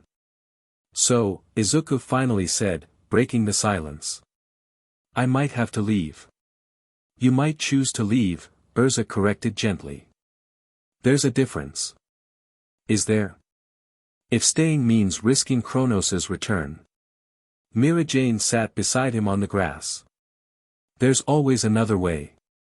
Fairy Tale specializes in finding alternatives when none seem to exist. But what if there isn't this time? Izuku looked between them, conflict evident in his expression. What if the only way to protect both worlds is for me to return to mine? Neither woman immediately answered. The question cut to the heart of what had been building between them, feelings that had grown from respect and friendship into something deeper, something that transcended the short time they'd known each other. Then we face that decision when we must, Erza finally said, settling on his other side. Not before exploring every alternative. They sat together beneath the stars, the weight of possible separation hanging between them. After a while, Mirajane broke the silence. "Tell us about your home," she requested softly. "Not the hero work or the battles. The small things you miss." The simple question opened a flood of memories Izuku had been keeping carefully contained. My mom's cooking. The way she worries too much and cries at everything. My room filled with hero memorabilia that I've collected since I was 4. A smile touched his lips. The sound of the train that passes near UA every morning at exactly 7:43. As he spoke, the images became more vivid, All Might's booming laughter, Uraraka's encouraging smiles, Ida's precise hand gestures, even Bakugo's explosive temper. People who had shaped his journey, who wouldn't know if he never returned. "They must be looking for you," Mirajane observed. "Probably. Time might flow differently between dimensions, but..." He swallowed hard. "My mom must be worried sick." Erza placed a hand on his shoulder. "If returning is what you need to do, we will support that decision." Even though, he hesitated, then pushed forward. "Even though it means leaving whatever this is between us." "Whatever this is?" Erza repeated with a hint of amusement. "I think we've moved beyond such ambiguity, haven't we?" Mirajane nodded agreement. "I believe we were quite clear about our feelings that night before Era." Heat rose to Izuku's cheeks at the memory of confessions shared under these same stars, words and touches that had confirmed what had been building since his arrival. The unexpected depth of connection he'd found with both women, different in nature but equally profound. He struggled to articulate the conflicted emotions. "I never imagined finding something like this, especially not with 2 people at once. It seems wrong to make you both face losing that when I've only just..." "Izuku," Mirajane interrupted gently. "We're not asking you to choose between us and your home. We're simply asking you to include us in whatever path you take. And remember," Erza added, "Chronos threatens both our worlds. Your decision impacts more than just personal feelings." The reminder of their larger responsibility sobered the conversation. Izuku nodded, determination replacing uncertainty in his expression. "You're right. Tomorrow we focus on finding another solution, one that doesn't require sacrifice in either direction." He looked between them. Together. They stayed on the hilltop a while longer, conversation shifting to lighter topics, Natsu's inevitable challenge to fight Izuku once he recovered, Gray's unusual habit of creating ice sculptures when nervous, Elfman's extreme reaction upon learning his sister had formed a connection with the dimensional man. Eventually, they returned to the guild, where the celebration had wound down to a few die-hard revelers. Makarov spotted them entering and approached with 3 small lacrima crystals. "Communication devices," he explained, handing one to each. "Given the situation, I want key members instantly reachable. If anything unusual occurs, dimensional fluctuations, strange magical signatures, even unusual dreams, report immediately." They accepted the crystals, recognizing the precaution as necessary. After bidding goodnight to Mirajane, who lived in town, Erza accompanied Izuku back toward Fairy Hills. "Strange to think it's been less than 2 weeks since I found you fighting that Vulcan," she observed as they walked. "It feels like much longer." "Time works differently when you're fighting interdimensional threats," Izuku agreed with a small smile. Then, more seriously, "Erza, if I have to go back, don't," she interrupted. "Not tonight. Tonight, simply walk with me and enjoy the peace we've earned." He nodded, understanding her reluctance to dwell on possibilities that might separate them. They continued in comfortable silence until reaching the dormitory. At the entrance, Erza paused. "One thing before we part. When you disappeared at Era, when we thought we'd lost you, I realized something important." "What's that?" Her hand brushed his cheek gently. "That some connections transcend dimensional boundaries. Whatever happens in the coming days, remember that." With those words, she left him at his door, her scarlet hair catching the moonlight as she disappeared down the corridor toward her own rooms. Inside his small apartment, Izuku found himself too restless for sleep despite physical exhaustion. His mind replayed Levi's revelation, calculating possibilities and consequences from every angle. One for all hummed beneath his skin, changed somehow since the battle at Era, still familiar but with new harmonics that resonated on frequencies he couldn't quite comprehend. Eventually, he pulled out a notebook, one of several he'd filled since arriving in Earthland, and began writing. If he had to leave, he wanted to document everything, the magic he'd witnessed, the battles he'd fought, the people he'd met. Especially the two women who had somehow claimed equal parts of his heart in such a short time. Sleep eventually claimed him at his desk, pen still in hand, the notebook open to a page containing detailed sketches of Erza's Heaven's Will armor and Mirajane's Satan soul. Morning brought renewed purpose as Fairy Tail mobilized to address the looming crisis. Makarov converted the Guildhall's main floor into a command center, with different teams assigned specific tasks. Levi's research group expanded to include members skilled in ancient languages and dimensional theory, scouring every text for alternative methods to counter Kronos. Fried led a team designing magical barriers and detection systems to monitor dimensional fluctuations across Magnolia. Gajeel and Panther Lily coordinated with the Rune Knights, establishing a perimeter around the city and investigating potential Void Walker hideouts. Natsu, Gray, and Lucy prepared combat strategies, assuming the remaining cultists would attempt a direct approach during the alignment. Amidst this organized chaos, Izuku found himself working primarily with Erza and Mirajane, developing contingency plans for multiple scenarios. Their personal feelings remained carefully contained during these strategy sessions, professionalism taking precedence over the unresolved question of Izuku's potential departure. If Kronos attempts manifestation, Erza noted, indicating points on the city map, these locations represent the weakest dimensional boundaries, the most likely emergence points. We should position our strongest combat teams at each site, Mirajane suggested, marking the locations with colored pins. Mixed abilities to counter whatever emerges. Izuku studied the pattern, recognizing something familiar. These points form a constellation.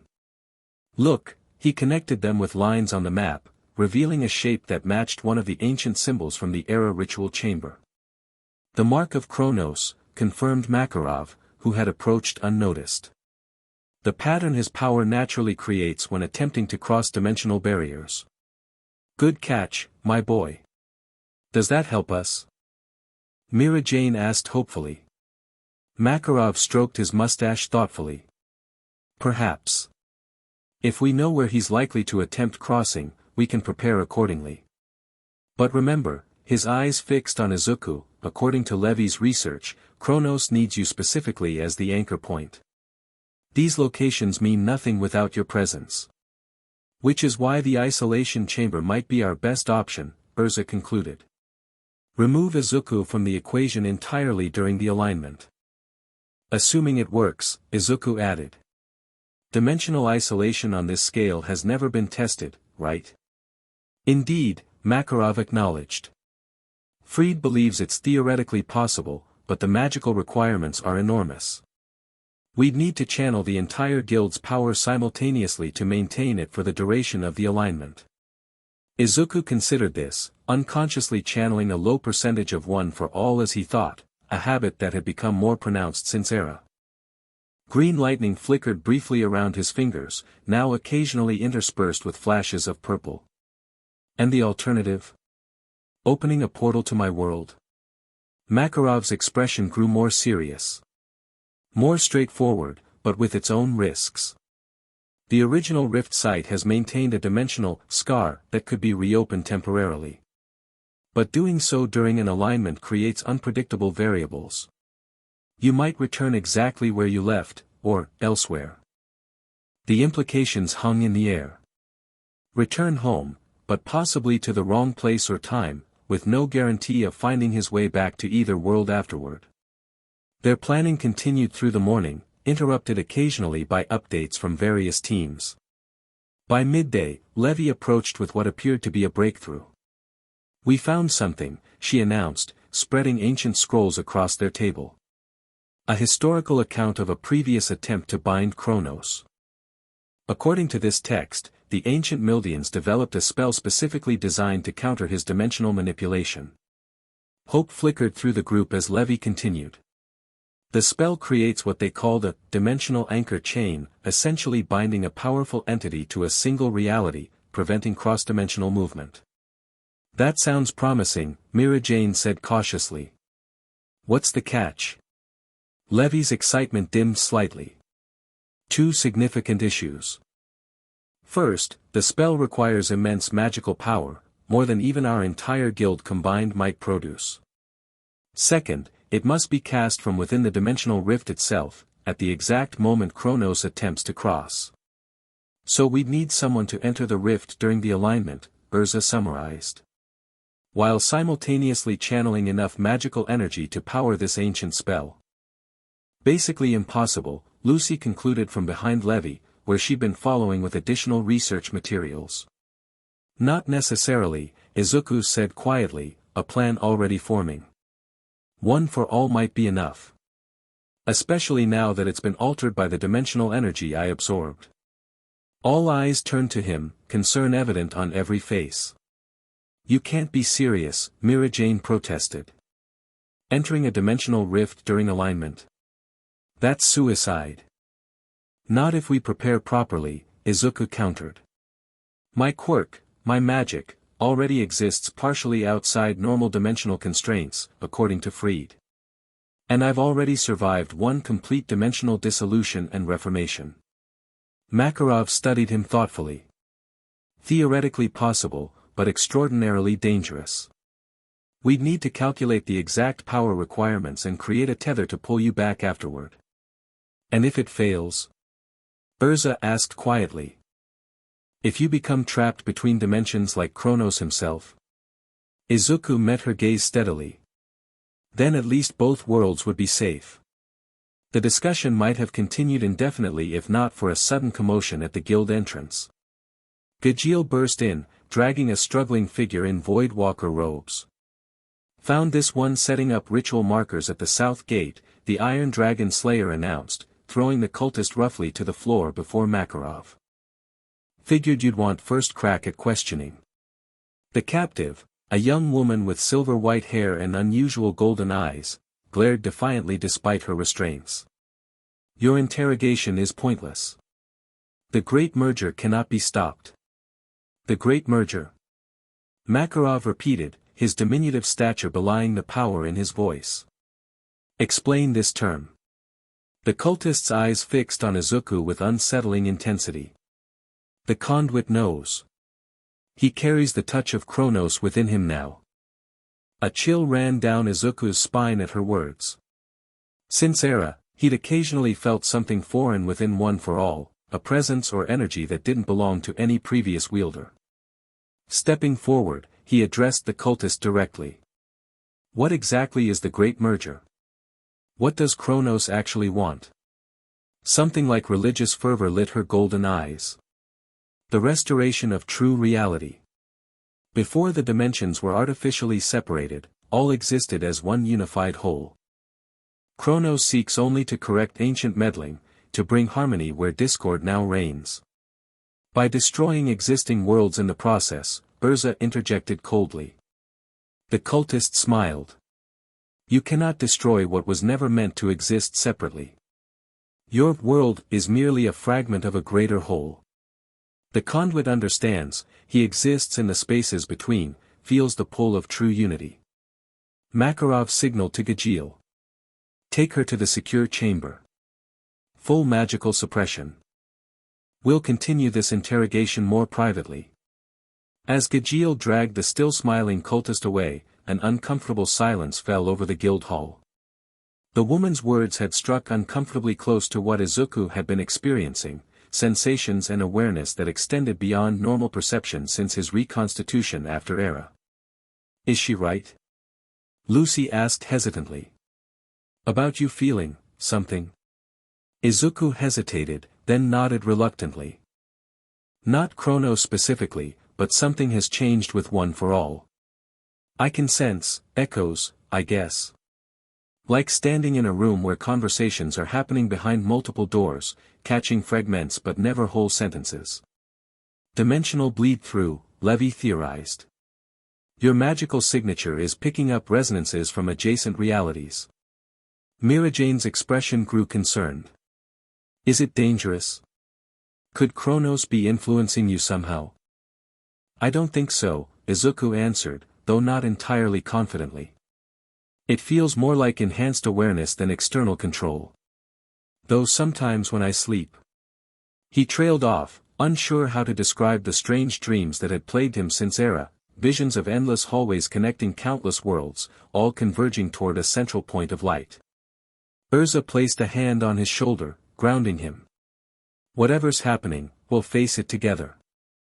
But this does suggest the anchor chain spell might be viable. You already have a connection to the dimensional currents Kronos travels.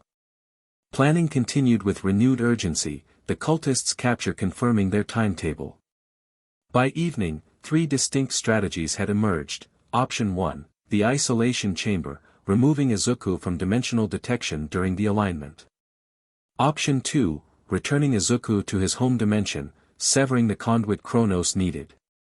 Option 3, the anchor chain spell, using Izuku's unique position to bind Kronos permanently to a single reality, preventing him from accessing his full power across dimensions.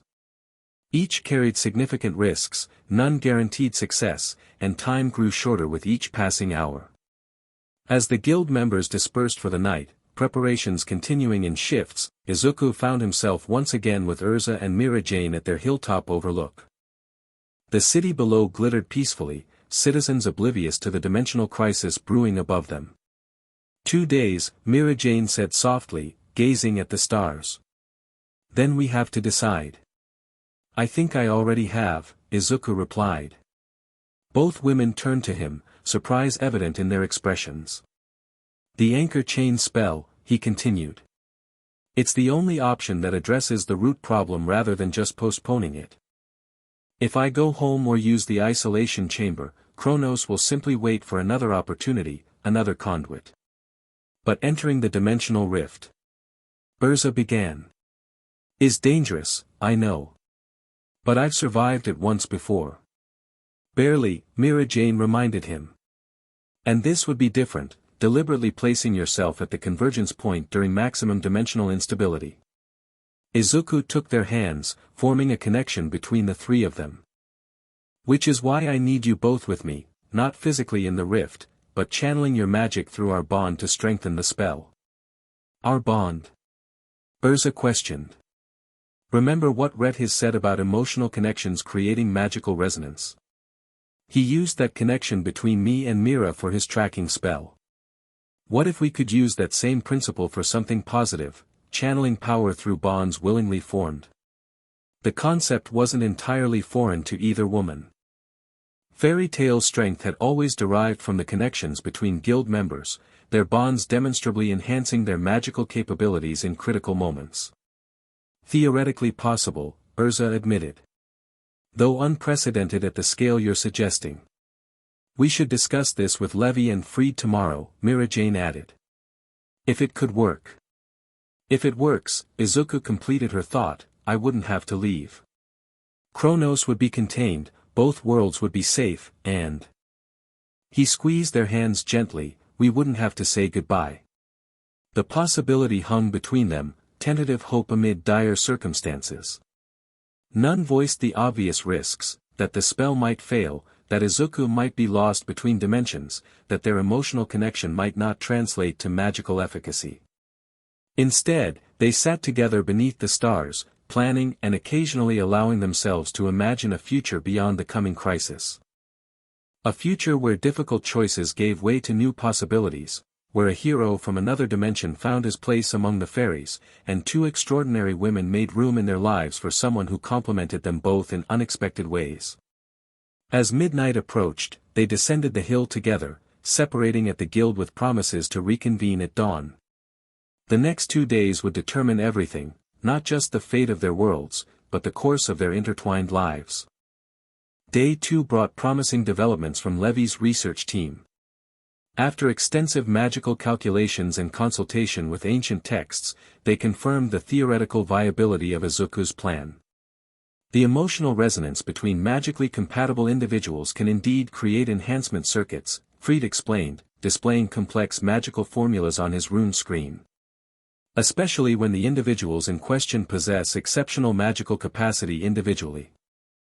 Like S-class wizards, Lucy noted, glancing at Erza and Mirajane. Exactly, Levi confirmed. And with Izuku's unique dimensional properties, the potential amplification is even greater. The anchor chain spell requires immense power, but this approach might actually provide it. Makarov studied the calculations with a critical eye. The theory is sound, but untested. And the risks to Izuku remain substantial. I understand the risks, Izuku stated firmly. But this is the only permanent solution we've found. Kronos needs to be neutralized, not just delayed. The guild master nodded slowly. Very well. If this is your decision, Fairy Tail will support it fully. Fried, begin preparing the ritual circle. Levi, compile everything we know about the anchor chain spell into practical instructions. Everyone else, he addressed the gathered members, prepare for battle. Even with this plan, the remaining Void Walkers will attempt to interfere. Preparations consumed the day. Fried designed an elaborate magic circle that would focus the guild's power through Erza and Mirajane directly to Izuku during the dimensional alignment. Levi translated the ancient spell components into modern magical language, creating a chant Izuku could memorize and execute within the rift. Meanwhile, Natsu, Gray, Gajiel and other combat specialists coordinated defensive positions throughout Magnolia, anticipating where the cultists might strike. Lucy worked with her celestial spirits to establish additional dimensional monitoring, while Wendy prepared emergency medical stations. By evening, the framework of their plan was established. At midnight on the third day, when the dimensional alignment peaked, Izuku would enter a controlled rift at the original site where he'd first appeared in Earthland. From within the dimensional boundary, he would execute the anchor chain spell, binding Kronos to a single reality, one far removed from either Earthland or his home world. Simultaneously, Erza and Mirajane would channel their magic through their emotional connection to Izuku, providing the necessary power boost for the ancient spell. The rest of Fairy Tail would maintain a protective perimeter, preventing Void Walker interference while also containing any dimensional anomalies that might emerge during the process. It's going to work, Natsu declared confidently during their final strategy meeting. Because it has to, and Fairy Tail doesn't fail when it counts. His straightforward optimism lightened the mood momentarily, though the gravity of their situation remained foremost in everyone's minds. As the meeting concluded, Makarov held Izuku back for a private word. The aged master led him to a quiet balcony overlooking the city, his expression unusually solemn. I've led this guild for more years than you've been alive, he began, and seen countless battles, crises, and seemingly impossible situations. What you're attempting tomorrow ranks among the most dangerous. I know, Izuku acknowledged. But it's necessary. Makarov nodded. Indeed. However, there's something you should understand about the anchor chain spell that I haven't discussed in open council. He paused, choosing his words carefully. The magical texts describe it as creating a sympathetic binding, essentially tethering the target to a specific dimensional frequency. Right. Binding Kronos to prevent his cross-dimensional movement. Yes, but the binding works both ways. The caster, you, will also be affected. Not trapped like Kronos, but anchored. Your ability to traverse dimensions would be significantly constrained. Understanding dawned in Izuku's eyes. You're saying if I cast this spell successfully, returning to your home dimension afterward would be extremely difficult, perhaps impossible, Makarov confirmed gravely. The spell doesn't just bind Kronos, it establishes fixed dimensional coordinates for both parties involved. The information landed heavily. Izuku turned to the railing, looking out over Magnolia as he processed this new complication. If successful, his choice wouldn't be temporary, it would be permanent. Earthland would become his home not by choice but by magical necessity. I should have told you sooner, Makarov said quietly. But I wanted to ensure all other options were fully explored first.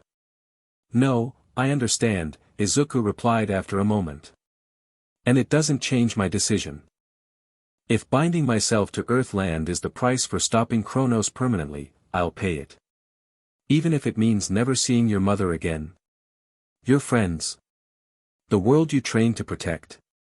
The question cut deep, bringing forth emotions Izuku had been carefully managing since his arrival.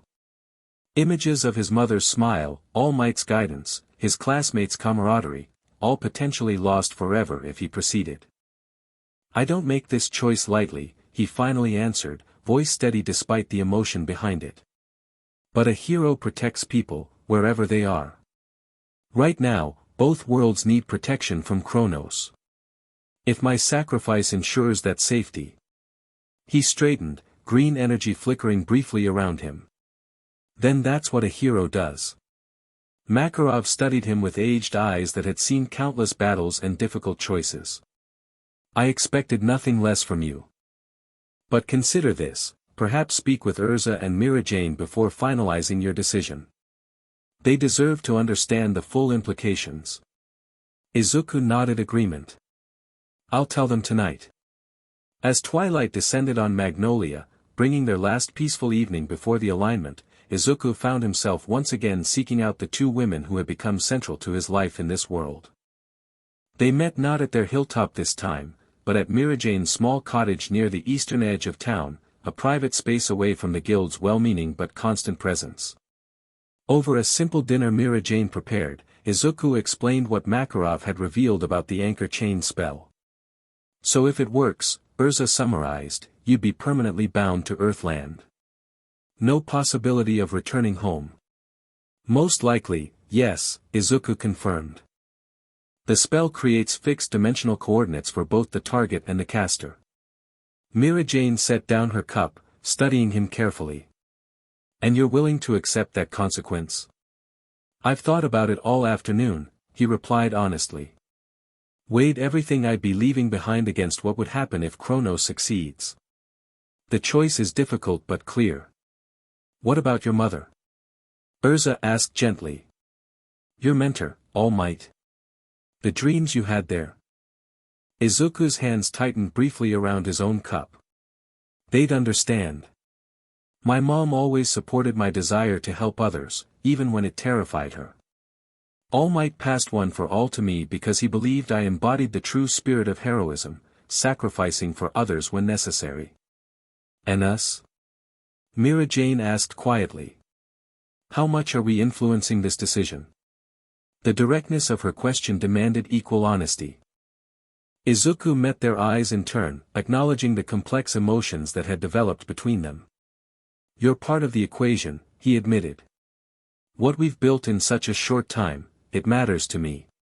But I wouldn't risk two worlds just to stay with you. That wouldn't be heroic, it would be selfish. Erza nodded, a small smile touching her lips. A hero's answer. Exactly what I expected from you. But, Mirajane added, reaching across the table to take his hand, knowing your decision is made for the right reasons doesn't mean we can't be grateful for its outcome. If tomorrow succeeds as planned, we'll have a future to build together. The evening progressed with conversation shifting between preparations for tomorrow's ritual and more personal topics, shared dreams, remembered moments, quiet hopes for days beyond the coming crisis. For a few precious hours, they allowed themselves to imagine a life without dimensional threats or ancient entities, just three people whose paths had crossed against impossible odds, finding connection where none should have existed. As Izuku prepared to leave, Erza stopped him at the door. Stay, she said simply. Tonight of all nights, we shouldn't be apart. He glanced between them, understanding the invitation extended by both women. Not for physical intimacy, that would come in its own time if tomorrow succeeded, but for the simple comfort of presence, of connection on this last night before everything changed permanently. And so he stayed, the three sharing Mirajane's small home as if it were the most natural thing in the world.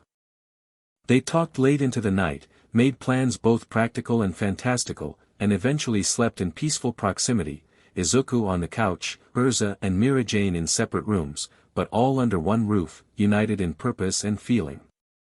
Tomorrow would bring battle, sacrifice, and permanent choices. Tonight offered a glimpse of what might follow if they succeeded, a future worth fighting for. The final day dawned with unnatural stillness. Birds fell silent across Magnolia, animals retreated to hiding places, and the very air seemed to thicken as dimensional pressure built gradually throughout the morning. Fairy Tail mobilized with practiced efficiency. Combat teams took positions across the city, focusing particularly on the constellation pattern Izuku had identified. Communication lacrima networks activated, allowing instant coordination between all members. Medical stations prepared for casualties, while defensive rune barriers rose around critical infrastructure. At the original rift site in the East Forest, Freed worked tirelessly to establish the elaborate magic circle that would both open a controlled dimensional portal and channel power to Izuku within it. Levi made final adjustments to the anchor chain spell instructions, while Mirajane and Erza underwent specialized magical attunement to maximize their resonance with Izuku. By midday, the first signs of dimensional instability appeared, subtle distortions in the air, momentary flickers of purple energy, electronic devices malfunctioning across the city. Rune Knights reported increased Void Walker activity in surrounding areas, with cultists converging on Magnolia from multiple directions. They'll make their move at sunset, Makarov predicted during their final briefing. When the alignment begins strengthening but before we can initiate our countermeasure. Erza nodded agreement. Natsu's team has already intercepted 2 groups attempting to establish ritual sites within the city. They're growing bolder, less concerned with concealment. Because they believe victory is inevitable, Mirajane added grimly. Our captured cultist remains convinced Kronos' return cannot be prevented, only briefly delayed. Izuku studied the monitoring lacrima showing purple energy concentrations building across the dimensional constellation pattern. They're right about one thing, this alignment is powerful. I can feel it through One for All. Like a tide rising gradually but unstoppably. Then we meet their inevitability with our own, Makarov declared. Fairy Tail has faced gods and demons before. Kronos will find no easy victory here. Final preparations accelerated as the hours passed. Izuku spent time with Levi, memorizing the complex incantation for the anchor chain spell. Erza supervised defensive positions, while Mirajane coordinated with Lucy on evacuation procedures should the worst occur. By late afternoon, the first direct confrontation erupted at Magnolia's western gate. A contingent of Void Walkers attempted to breach the city's defensive perimeter, led by a lieutenant wearing robes similar to those Redhis had worn during their battle at Era. Natsu and Grey intercepted them, their fire and ice magic creating a devastating combination that drove back the initial assault. But more cultists emerged from concealed positions, forcing Gajeel and Juvia to join the defense as the battle escalated. They're testing our perimeter, Erza observed from the guild's command center. Probing for weaknesses while their main force prepares elsewhere. The southern constellation point remains their most likely primary target, Freed reported, monitoring magical fluctuations across the city. The dimensional resonance is strongest there. Then we reinforce the south, Makarov decided. Laxus, take the Thunder Legion and establish a secondary defensive line. Erza, Mirajane, Izuku, proceed to the ritual site. The alignment accelerates faster than predicted. We may need to begin sooner than midnight. Indeed, the dimensional distortion had become visible to ordinary citizens by now, the sky above Magnolia taking on a purple tinge, with occasional ripples like heat waves distorting buildings and streets. People retreated to their homes, guided by Fairy Tail members implementing the evacuation protocols they'd established. As Izuku prepared to leave for the East Forest ritual site, Natsu's voice erupted from a communication lacrima, Master. They've breached the western gate. Dozens more coming, and they've got some kind of weapon. Makarov activated the visual component, revealing a chaotic battle scene. Natsu and the others fought valiantly against overwhelming numbers, but at the center of the Void Walker force stood a massive crystalline device, a smaller version of the chrono prism they destroyed at Era. They're establishing convergence points, Levy realized, analyzing the footage. Creating a network to enhance the dimensional alignment. Can you hold them back? Makarov demanded. Natsu's grin was fierce despite the blood trickling down his face. These cloaked freaks won't get past us. But there are reports of similar groups at other gates. They're hitting us from all sides. The situation escalated rapidly. Within minutes, additional reports confirmed Void Walker attacks at every major entrance to Magnolia. Their strategy became clear: establish multiple convergence points to strengthen the alignment while preventing Fairy Tail from concentrating their forces at the ritual site. We proceed as planned, Makarov declared after a moment's consideration. Combat teams defend the city. Izuku, Erza, Mirajane, complete the ritual. Everything else is secondary. They departed immediately, racing through increasingly unstable streets toward the eastern edge of the city. Around them, Magnolia transformed gradually under the dimensional pressure, buildings occasionally flickering with transparency, shadows moving independently of their sources, gravity itself seemingly fluctuating in certain areas. The alignment accelerates, Erza observed as they ran. We may not have until midnight. Freed should be ready, Mirajane replied. He began the circle preparations at dawn. Izuku focused on the task ahead, mentally reviewing the anchor chain spell while maintaining awareness of their surroundings. One for All responded strangely to the dimensional distortions, sometimes strengthening unexpectedly, other times flickering with that now familiar purple energy that didn't belong to him.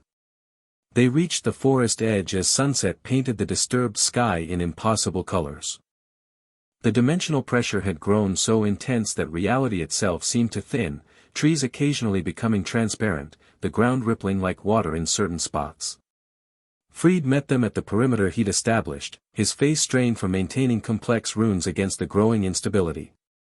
You're just in time. The alignment peak has shifted, we have perhaps 2 hours before maximum convergence, not the 4 we anticipated. Show us, Erza commanded. He led them to an elaborate magical circle inscribed across the forest clearing, the same location where Izuku had first appeared in Earthland. The circle spanned nearly 30 feet in diameter, intricate runes and geometric patterns flowing with blue magical energy that pushed back against the purple distortion surrounding it. The dimensional membrane is thinnest here, Freed explained, indicating the circle's center where reality itself seemed to waver. When the alignment peaks, this point will naturally form a rift. The circle will stabilize it temporarily, long enough for Izuku to enter, perform the spell, and exit before collapse. And our role? Mirajane asked, eyeing the 2 smaller circles positioned at opposite edges of the main design. You and Erza will stand there, channeling your magic through the connection you've established with Izuku. The circle will amplify and focus that power, directing it to him within the rift. A distant explosion from Magnolia interrupted them, another battle erupting as Fairy Tail defended against Void Walker incursions. The sky darkened prematurely as dimensional energy continued building, reality growing thinner by the minute. We should begin preparations, Erza decided. Freed, establish the final containment barriers. Izuku, center yourself while Mirajane and I attune to the circle. They moved to their positions, Freed activating additional protective runes around the perimeter while Erza and Mirajane began the magical resonance process that would maximize their connection to Izuku. At the circle's center, Izuku closed his eyes, drawing One for All to the surface gently, feeling how it interacted with the dimensional energies swirling around them. Something felt wrong. The power within him responded to the alignment, but with a disturbing harmonic he hadn't anticipated, as if something else piggyback-wed on the connection, using One for All as a conduit for its own purposes. Freed, he called, opening his eyes. Something's interfering with, his warning came too late. The ground beneath them shuddered violently as a massive surge of purple energy erupted from Magnolia. Looking toward the city, they witnessed dimensional rifts tearing open simultaneously across the constellation pattern, exactly as Izuku had feared. They've activated their convergence network. Fried shouted over the supernatural wind that suddenly howled through the forest. The alignment is accelerating exponentially. Communication lacrima activated as Makarov's voice cut through the chaos, multiple rifts across the city. Void walkers have established prism fragments at each constellation point. The dimensional barriers are collapsing faster than predicted. As if responding to this development, the magic circle beneath them pulsed with unexpected energy. The thin spot at its center rippled and tore, a dimensional rift opening prematurely, hours before the calculated alignment peak. The circle isn't ready. Fried cried, frantically adjusting runes to compensate. The stabilization matrix is incomplete. Izuku made a split-second decision. We can't wait. If those prisms continue functioning, the dimensional collapse will be uncontrollable within minutes. I need to enter now. That's suicide. Mirajane protested. Without proper stabilization, you could be torn apart completely. And without proper resonance attunement, we can't channel enough power to you for the spell, Erza added. Another violent tremor shook the forest as reality thinned further. Trees phased partially into transparency, the ground beneath them occasionally revealing glimpses of other landscapes, desert, ocean, urban streets, as dimensional layers blurred together. We adapt, Izuku stated firmly, moving toward the unstable rift. Fried, focus on maintaining what stability you can. Erza, Mirajane, we've trained for this. Trust our connection. It's stronger than any magical circle. The two women exchanged glances before nodding decisively. They moved to positions flanking the rift, channeling their magic directly rather than through the incomplete circle designations. Wait, Erza said suddenly, reaching out to grasp Izuku's arm before he could approach the rift. Without hesitation, she pulled him into a fierce kiss, brief but conveying everything words couldn't in that moment. For luck, she whispered as they separated. Mirajane stepped forward next, her kiss equally passionate but somehow different, uniquely hers. Come back to us, she murmured against his lips. The twin connection centered him, providing emotional anchors against the chaotic energies surrounding them. One for All responded, the familiar green lightning stabilizing as it crackled around his body. I will, he promised them both. Then, turning to the rift, let's end this.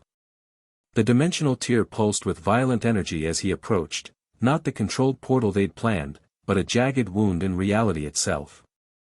Through it, Izuku glimpsed what seemed like endless hallways connecting countless worlds, exactly like his dreams since Era. Taking a final breath of earthland air, he stepped through. The sensation defied description, neither falling nor floating, but existing everywhere and nowhere simultaneously.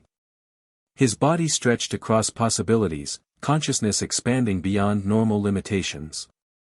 Through this dimensional maelstrom, he maintained focus on his purpose, on the spell components Levi had drilled into him, on the emotional connections to Erza and Mirajane that anchored his sanity. At the heart of the interdimensional void, something waited, a presence ancient beyond comprehension, fragmented yet immeasurably powerful. Chronos, Izuku acknowledged, his voice somehow carrying through the impossible non-space. The conduit comes willingly. The response wasn't speech but pure conceptual communication, bypassing language entirely. How unexpected.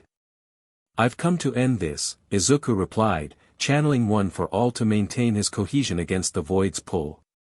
To bind you permanently. Bind me? You cannot bind what exists beyond dimensional constraints. I am Chronos, first and last, Alpha and Omega. The entity's presence intensified, coalescing into a vaguely humanoid shape composed of shifting purple energy and fragments of realities.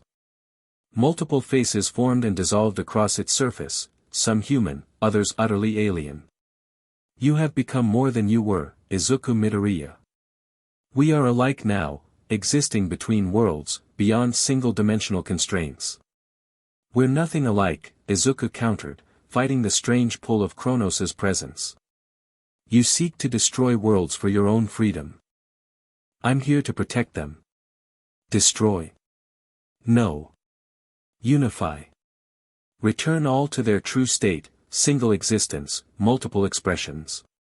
Your worlds are fragments, shards of a broken whole. Images flooded Izuku's consciousness, visions of a primordial reality where dimensions existed not as separate worlds but as harmonious aspects of a unified existence. He saw the cataclysm that had shattered this unity, fragmenting reality into isolated dimensions that slowly drifted apart over eons. Even if that's true, Izuku maintained, fighting the seductive logic of these revelations, forced reunification would destroy the distinct lives and cultures that have developed in each fragment. Billions would die in the process. Not die. Transform. Evolve. Remember their true nature. Kronos' presence expanded further, portions of it reaching toward distant rifts, the constellation points the Void Walkers had established across Magnolia. Through them, Izuku sensed the battles raging, felt Fairy Tail fighting desperately against cultists and emerging dimensional horrors. Join me, Conduit. With your unique nature and my power, we could guide the reunification gently. Minimize suffering. The offer carried genuine sincerity. Kronos truly believed its actions would ultimately benefit existence. This wasn't simple malevolence but a fundamentally different perspective on reality itself, one that viewed the current dimensional separation as an injury requiring healing. For a dangerous moment, Izuku felt himself swayed by this cosmic viewpoint. What if Kronos was right? What if the fragmentation of dimensions was truly an accident, a cosmic mistake that needed correction? Then, cutting through the void, he felt them, Erza and Mirajane, their magic reaching through the dimensional boundaries, seeking him.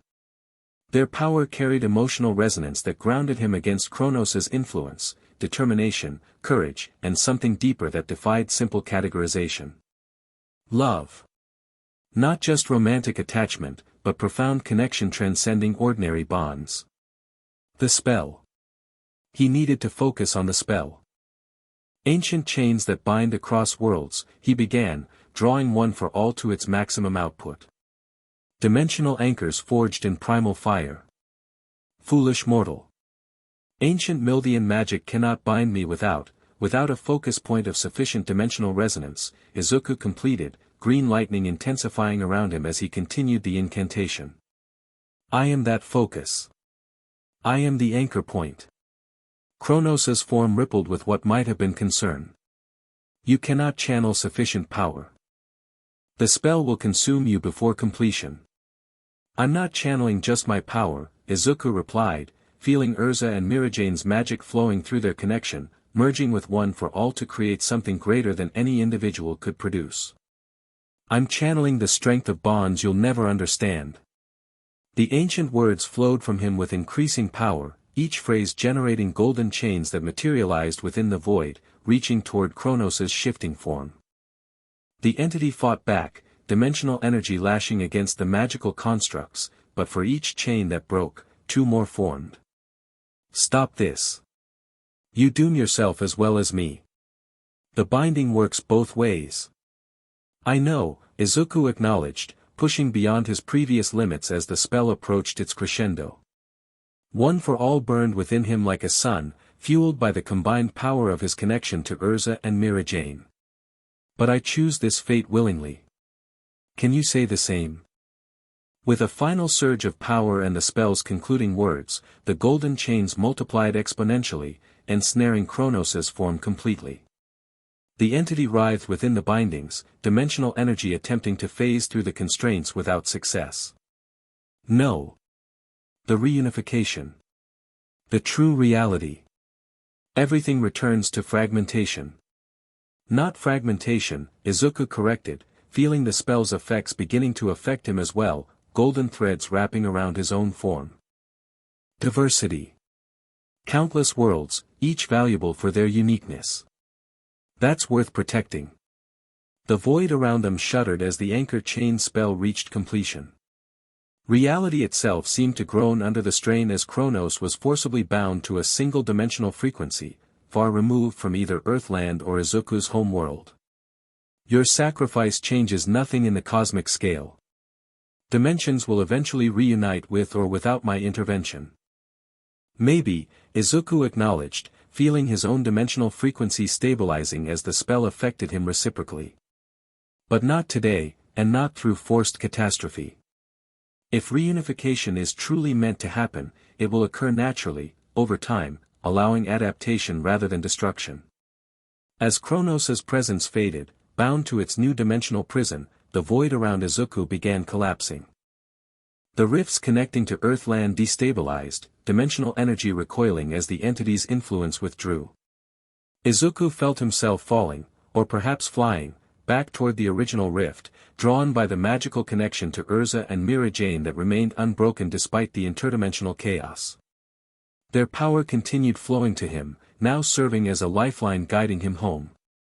The void twisted, showing him glimpses of countless realities as he traversed the collapsing interdimensional space. For a brief, heartrending moment, he saw Tokyo, his mother's apartment building, UA's campus in the distance. So close he could almost touch it, almost step through. But the anchor chain spell had already taken effect. His dimensional frequency was fixed, bound to Earthland permanently through his own magic. The path home blurred and faded, replaced by the forest clearing where Erza and Mirajane waited.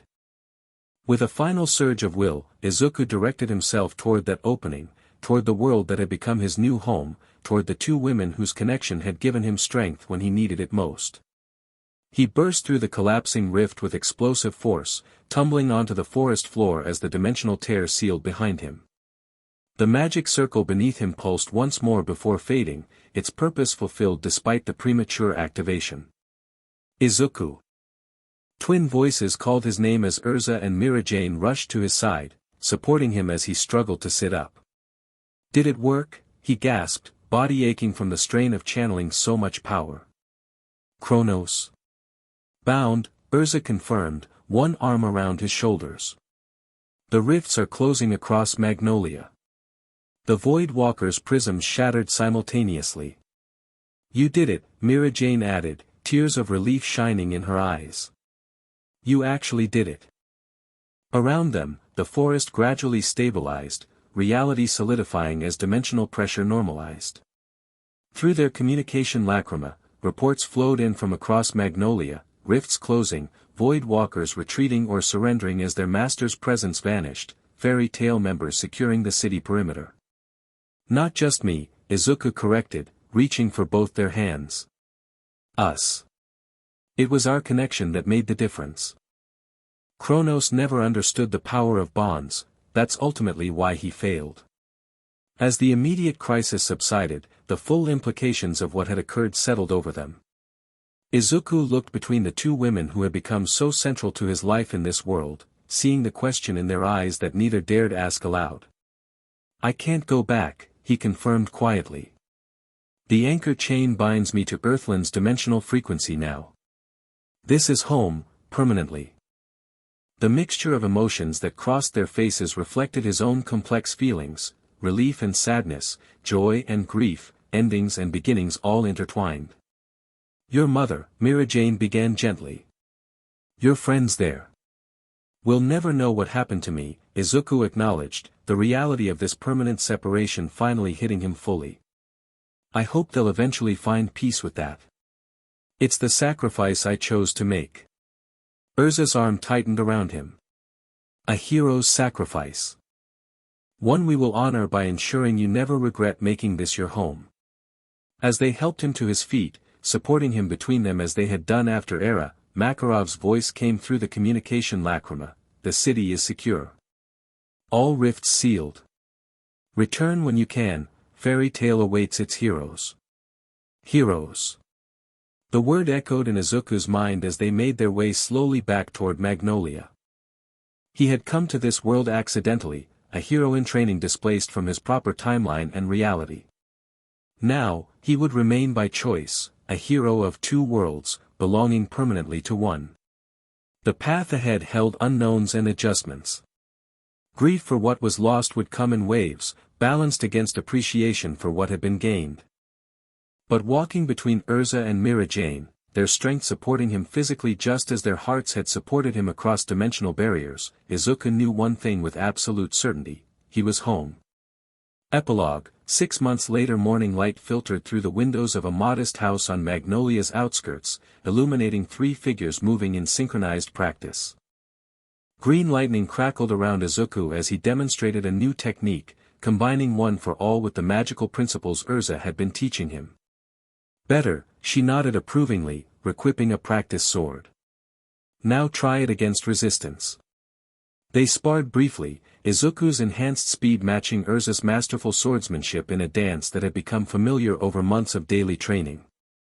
Nearby, Mirajane observed while preparing breakfast, occasionally offering suggestions about magical theory or practical applications. Their home, purchased with rewards from several high-level missions, had become a perfect blend of their 3 personalities: Erza's practical organization, Mirajane's warm touches, and Izuku's analytical approach. Bookshelves lined with magical texts and hero analysis journals stood near weapon displays and comfortable furniture, creating a space uniquely theirs. "That's enough for this morning," Mirajane called as she set the table. "We have the S-Class trial preparation meeting at 9, remember?" Izuku released full cowling, the green energy fading as he toweled sweat from his face. "Right. Makarov wants my input on the obstacle course design." "As he should," Erza commented, requipping back to casual clothes. "Your perspective combines both magical theory and practical combat applications uniquely." The transition hadn't been seamless. Early weeks following Kronos' binding had brought difficult nights when the permanence of his situation truly sank in, moments when grief for his lost world and lost relationships overwhelmed him. Erza and Mirajane had supported him through each episode, understanding his need to mourn what couldn't be recovered while helping him build what could. Fairy Tail had embraced him completely, no longer as the dimensional traveler but simply as one of their own. Natsu still challenged him to weekly fights, each more destructive than the last. Gray and Lucy included him in their team for certain missions, while Levi continued collaborating on research combining his hero world knowledge with Earthland's magical principles. His relationship with Erza and Mirajane evolved naturally, 3 strong individuals finding balance between independence and togetherness, between their guild responsibilities and personal connections. The arrangement raised eyebrows initially, but in a guild known for unconventional family structures, acceptance came quickly. "The Northern Continent mission briefing is scheduled for this afternoon as well," Mirajane reminded them as they ate breakfast. "Guildarts returned with information about those magical anomalies we've been tracking." "Completely different from dimensional rifts," Izuku clarified, seeing Erza's momentary concern. "More like magical evolution, new forms developing in isolated regions. Fascinating from a research perspective." The mission would be his first as an official S-Class Wizard of Fairy Tail, having completed the trials 3 months earlier. The promotion had come with new responsibilities but also greater freedom to pursue the research that increasingly occupied his professional focus, studying how his home world's heroic principles could integrate with Earthland's magical systems to create new approaches to protection and rescue. After breakfast, they walked together toward the guild, greeting townspeople who had long since accepted their unusual trio. Magnolia had recovered completely from the dimensional crisis, citizens adapting with remarkable resilience to what many now referred to simply as that strange week when the sky turned purple. The guild hall bustled with typical morning activity, members checking the request board, discussing potential jobs, or recovering from the previous night's celebrations. Makarov waved them over to a table where maps and planning documents awaited their input. "Perfect timing," the guild master greeted them. "I was just explaining my concept for this year's trials. Izuku, your obstacle course from last year was particularly effective, perhaps too effective, given how many candidates failed that stage." As they settled into planning discussion, Izuku caught Mirajane and Erza exchanging a small smile across the table, one of those wordless communications that had become frequent between all 3 of them. A shared acknowledgement of how far they'd come, how completely their lives had intertwined. Later, as guild members arrived for the Northern Mission briefing, Izuku found a quiet moment to step onto the guild hall's balcony alone. From this vantage point, he could see much of Magnolia spread before him, the cathedral spires, marketplace bustle, and distant mountains beyond. Not the skyline of Tokyo, not the familiar silhouette of UA High, but home nonetheless. He activated One for All briefly, letting green lightning dance across his fingertips. The power had stabilized in the months since binding Chronos, adapting fully to Earthland's magical environment. Occasionally, he still felt echoes of other dimensions, brief sensations or dreams that suggested the multiverse remained out there, separated but connected through cosmic threads too fundamental to sever completely. Reminiscing? Erza's voice came from behind him as she joined him at the railing. Just appreciating, he replied with a smile. Sometimes it still feels surreal, being here, having found all of this when I was literally thrown across dimensions.